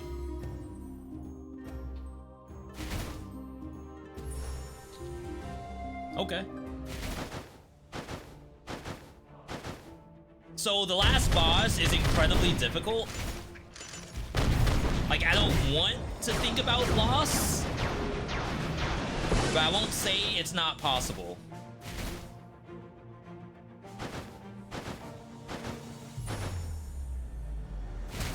The only saving grace we have is we have a couple of Death Defiances.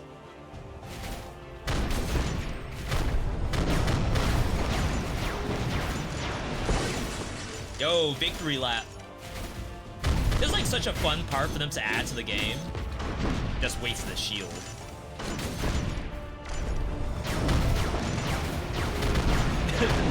It's like, ideally, those monsters will never hit you.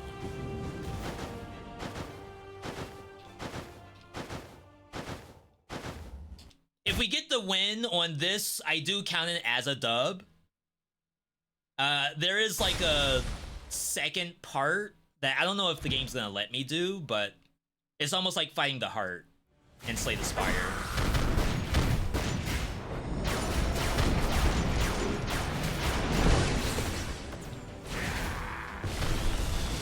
I was about to say, I don't remember if he's damageable during that.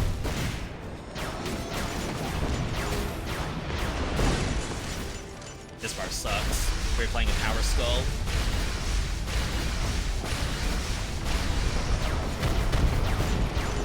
He's immune to damage, I believe.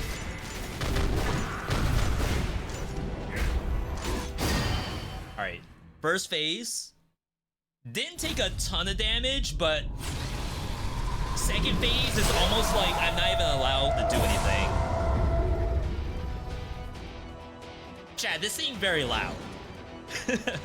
How'd I get this far with it being this loud?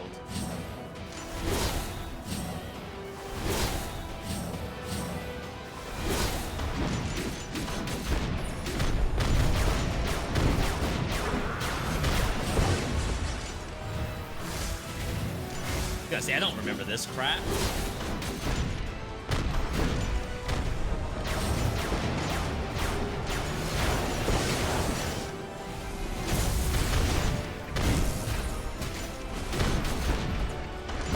Yo, I got the mark.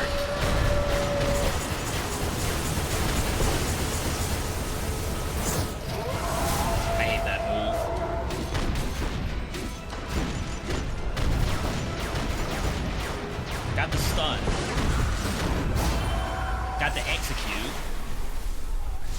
That wasn't half bad. I'll call that a dub a day. Took us... Oh, Skull runs are so long, it's ridiculous, to be honest. Now, for those who have not played Skull in like a year, they added like a heart.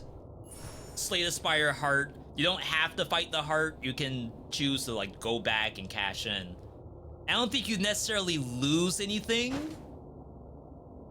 by doing the heart, but if it's the last thing you're gonna do before you log off, then you may as well do it, right?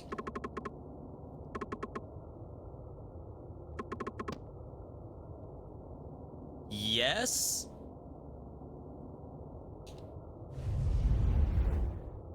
I was about to say, like, why is she talking? Dad mirrors very hard.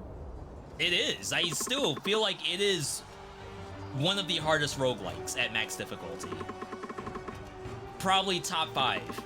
Is that a video? What are the top 5 hardest roguelikes at max difficulty? The only issue with that is I don't have all of them at max that I would want to even include in the video.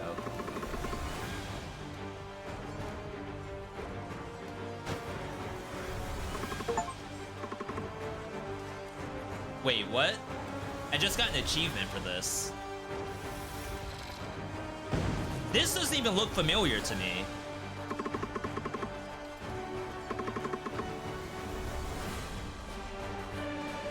Did they change how you enter this?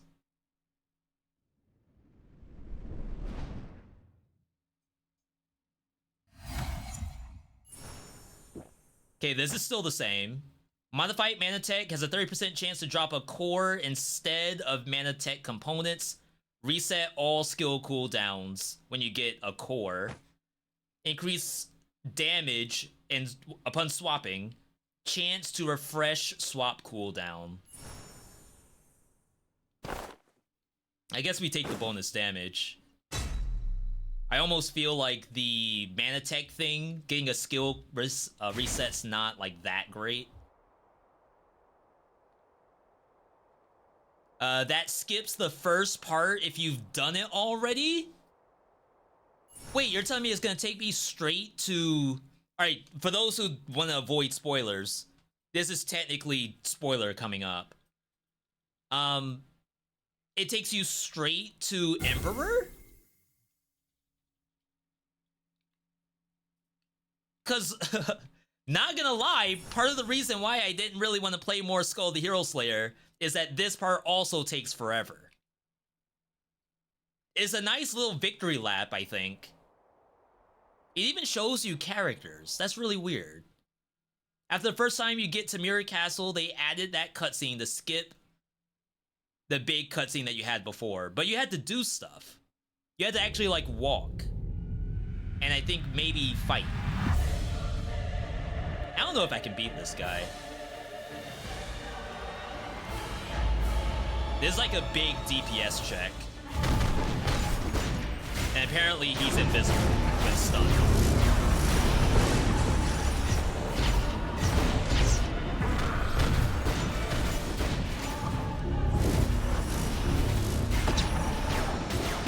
It's a knowledge check too.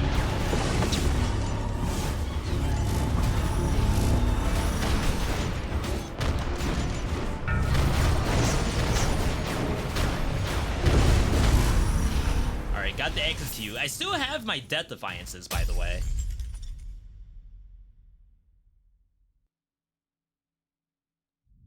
Two? Yeah, 2.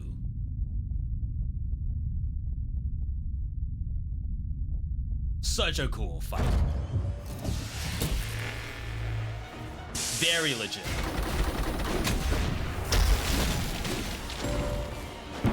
I assume this stuff cannot be stunned, right? Oh my god. Get me out. It can be stunned. Very surprised. Except I'm like dying.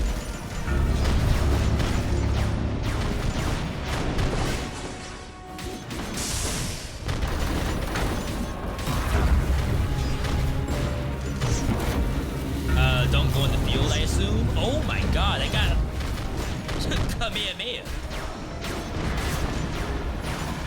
That's dead.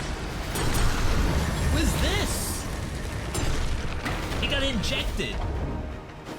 He got some of the NOS. Nitrous oxide.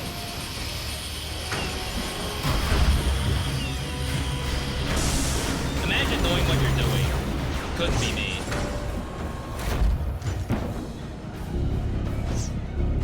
That's what that does.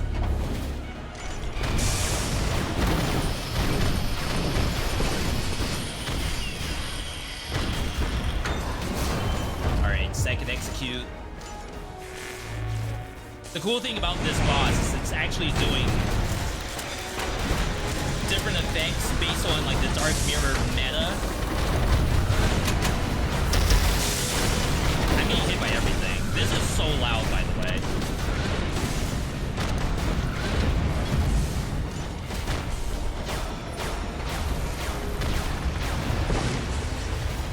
What's going on?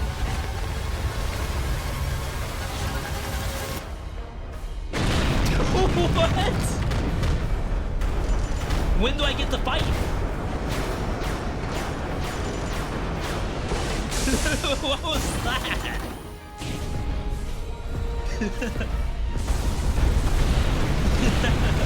I feel like I've never seen that before, and I've only done this one time ever.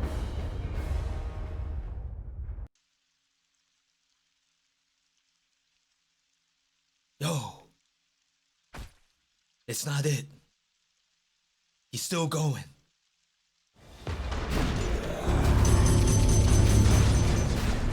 Can he stun?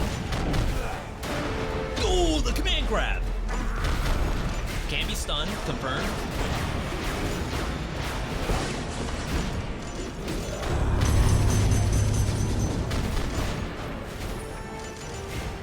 Was that the command grab?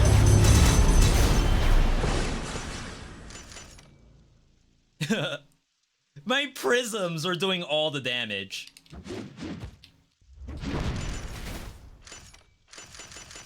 Skul is so weird. The game, like, they want you to just kill the boss and then leave. Only V and Beals can do this. I'm on Dark Mirror 4. That's like, it's unfair to say that V had an advantage here. Or, it's unfair for me to say that I did it better than anyone else because I'm only on Dark Mirror 4. I chose 4 specifically because it has different breakpoints where it introduces new monsters. I think it's 4, 7, 10. So 7 is actually really cool, but I didn't want to do it because it's even harder than what we saw just now. And then 4 is like a pretty good starting point where I have like a lot of cool stuff and then can really show you all a lot of the game without it looking like it's base difficulty. Those count as 2 wins. Where do you see the wins at? We do not see the wins. Yo, that's a dub a day. If I could press the button and have the number go up by 1, that would be so sick. Skul's good. It's a good game, and honestly, I like playing it when I win. When I lose, however, is a different story. Yo, shoutouts to Southpaw. Wait, isn't that the devs for Lies of P? No, it's the developer, NeoWiz. NeoWiz is trying to be like the Bandai Namco of Korean games. And so far, every NeoWiz game I've played has been a banger. Rip eyes. Wait, did I see a level 100 Charizard in there? Was that one of my viewers? Is VeeDotMe in here? No. Trust me, I'm not in here.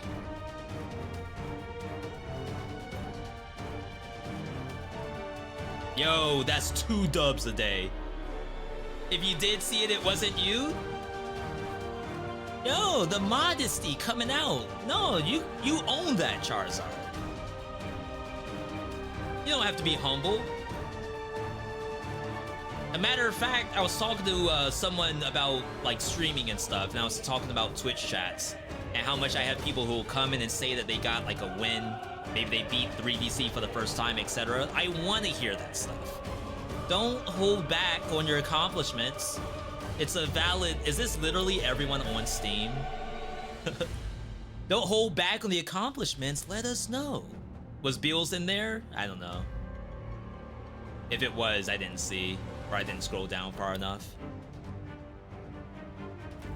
Yo, that's a double day. Holy. Chat. Not bad, not bad. That's one off the list. Can someone do exclamation point dub a day for me? We're knocking them out. One good game at a time. Until the point where we reach nothing but bad games.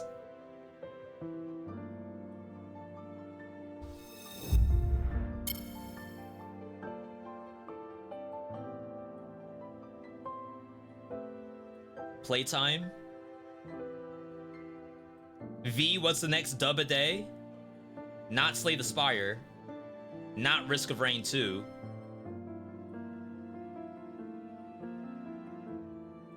My only thing about playing Astral Ascent is they're literally doing an update this month. And it's like, I'd rather wait for the update to like fully revisit Astral Ascent. Gunfire, maybe. This just takes forever. Should I continue Have a Nice Death? Hard difficulty? Do you get new stuff? I feel like you don't get new stuff. You get...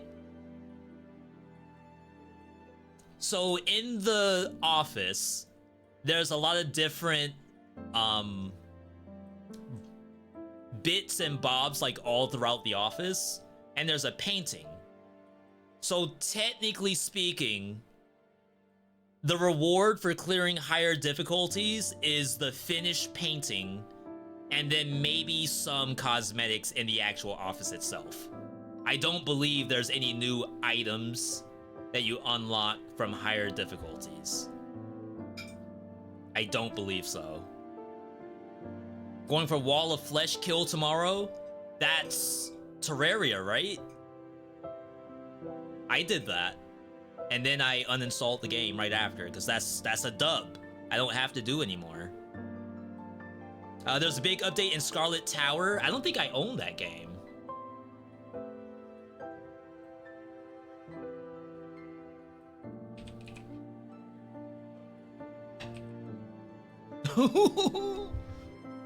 No, V! How can you say that? That's messed up.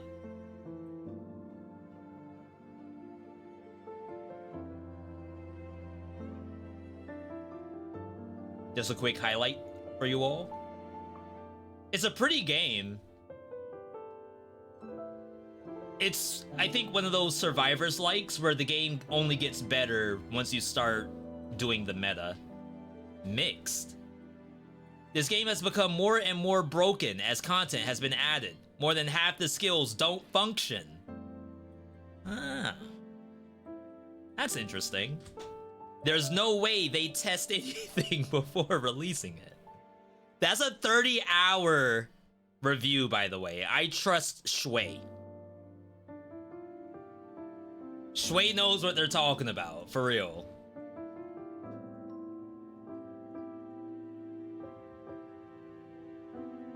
Have I played Death Must Die? Yeah. It's probably better now, but before they added that second biome, I didn't really care for Death Must Die. Visually stunning game, but the actual gameplay loop, I had real issues with. Dub a Day. Gunfire, maybe. Rogue Legacy 2 is not listed for Dub a Day. Don't ask me to play this game. One Step from Eden, probably this and Curse of the Dead Gods, two front runners for next Dub a Day. Absolutely. Raven's Watch. We already did Windblown. Warm Snow, another contestant. Have a Nice Death. I mean, maybe. I'll consider it. And then there's a bunch of other stuff down here that I have a lot of hours in. V, what is your lowest hour game?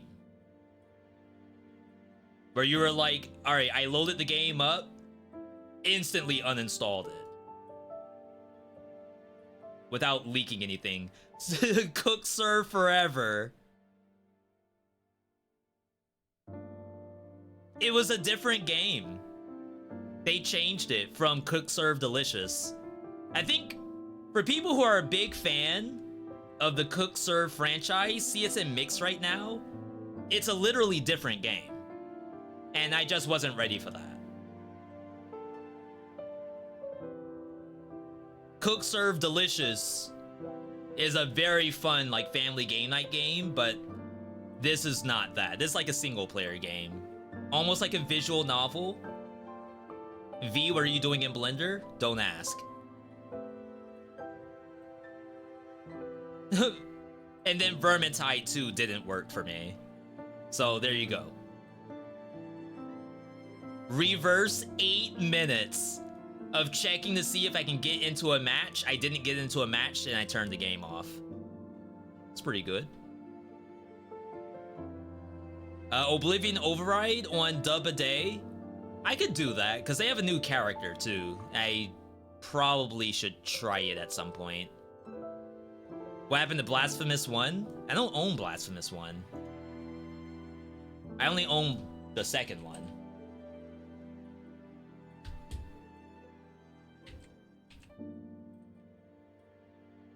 Wait, what? Why would I play Blasphemous 1 if they have a new one? Well, this is literally the better game, right? I'd be wasting my time.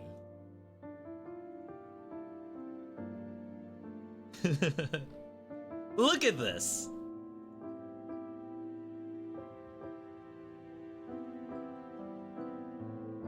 I'm not gonna lose time. Time is precious nowadays. 1 is the better game? If 1 was the better game, why would they make a 2?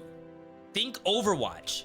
If Overwatch 2 wasn't a better game than 1, why would they even bother making it? Right? Same deal.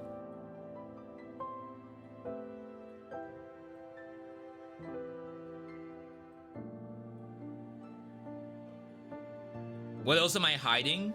No, there's... Look, I will actually search. Why... Look at this. I'm telling you, I'm the most trustworthy streamer you all got. That's not to say that you don't do this. You all can play whatever you want. All I'm saying is that there's nothing after WAI. It would have auto-populated if it was there, and it's not. That's all the proof you need. Darkest Dungeon? I think I have that on Epic Game Store. Yeah, Darkest Dungeon 1 is like family game night to me. Darkest Dungeon 2 I have on Epic Game Store. 07's to Overwatch. Supposedly is making a resurgence, but I don't know if I believe it. And or just wait until Marvel Rivals comes out, and then we'll check and see what Overwatch numbers look like. Alright, chat. As much as I would love to do another dub a day, we should probably call it, because it's going to take us quite a bit of time. And dub a day is a win a day. Anything above that is way beyond expectations. Especially when the games are things like Skull the Hero Slayer. For all I know, we would have never won Skull the Hero Slayer, and dub a day would have been a 12-hour stream. Consider yourselves lucky that we beat Skull in just one session. Music?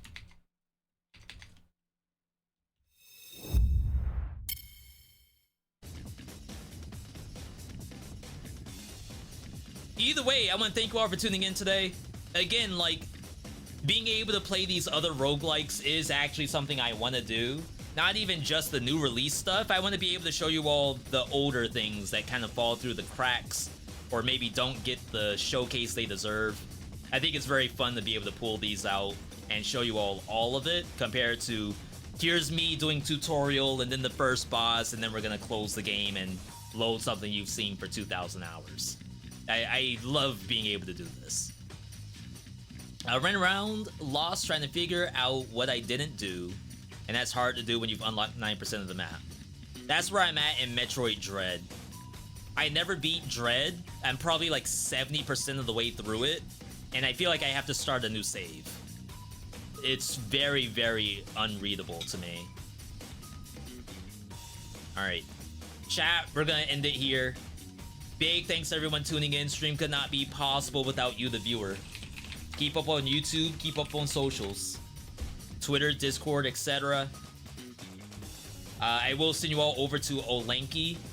Right now he's doing some Keep Keepers, which we actually played for Hostaverse Live. If I can ask you to do one thing, and one thing only before bed, dinner, breakfast, brunch, maybe you're gonna walk the cat. I don't know where the cat is. Maybe you're gonna water the dog.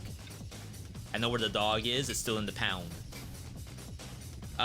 Copy the text you see on the screen. We're gonna paste that into Alexa's chat. Alexa loves copy pasta. We play games with Alexa sometimes. Good buddy of ours. Either way, thank you all for tuning in. Thanks for the bits, follows, subs. Appreciate each and every one of you for coming out.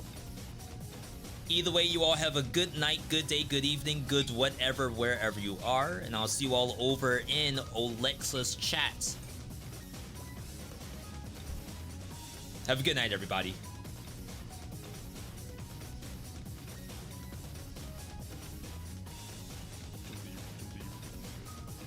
And I don't care. Okay. All right. I think it's Bye-bye. crazy. Bye-bye. Bye-bye.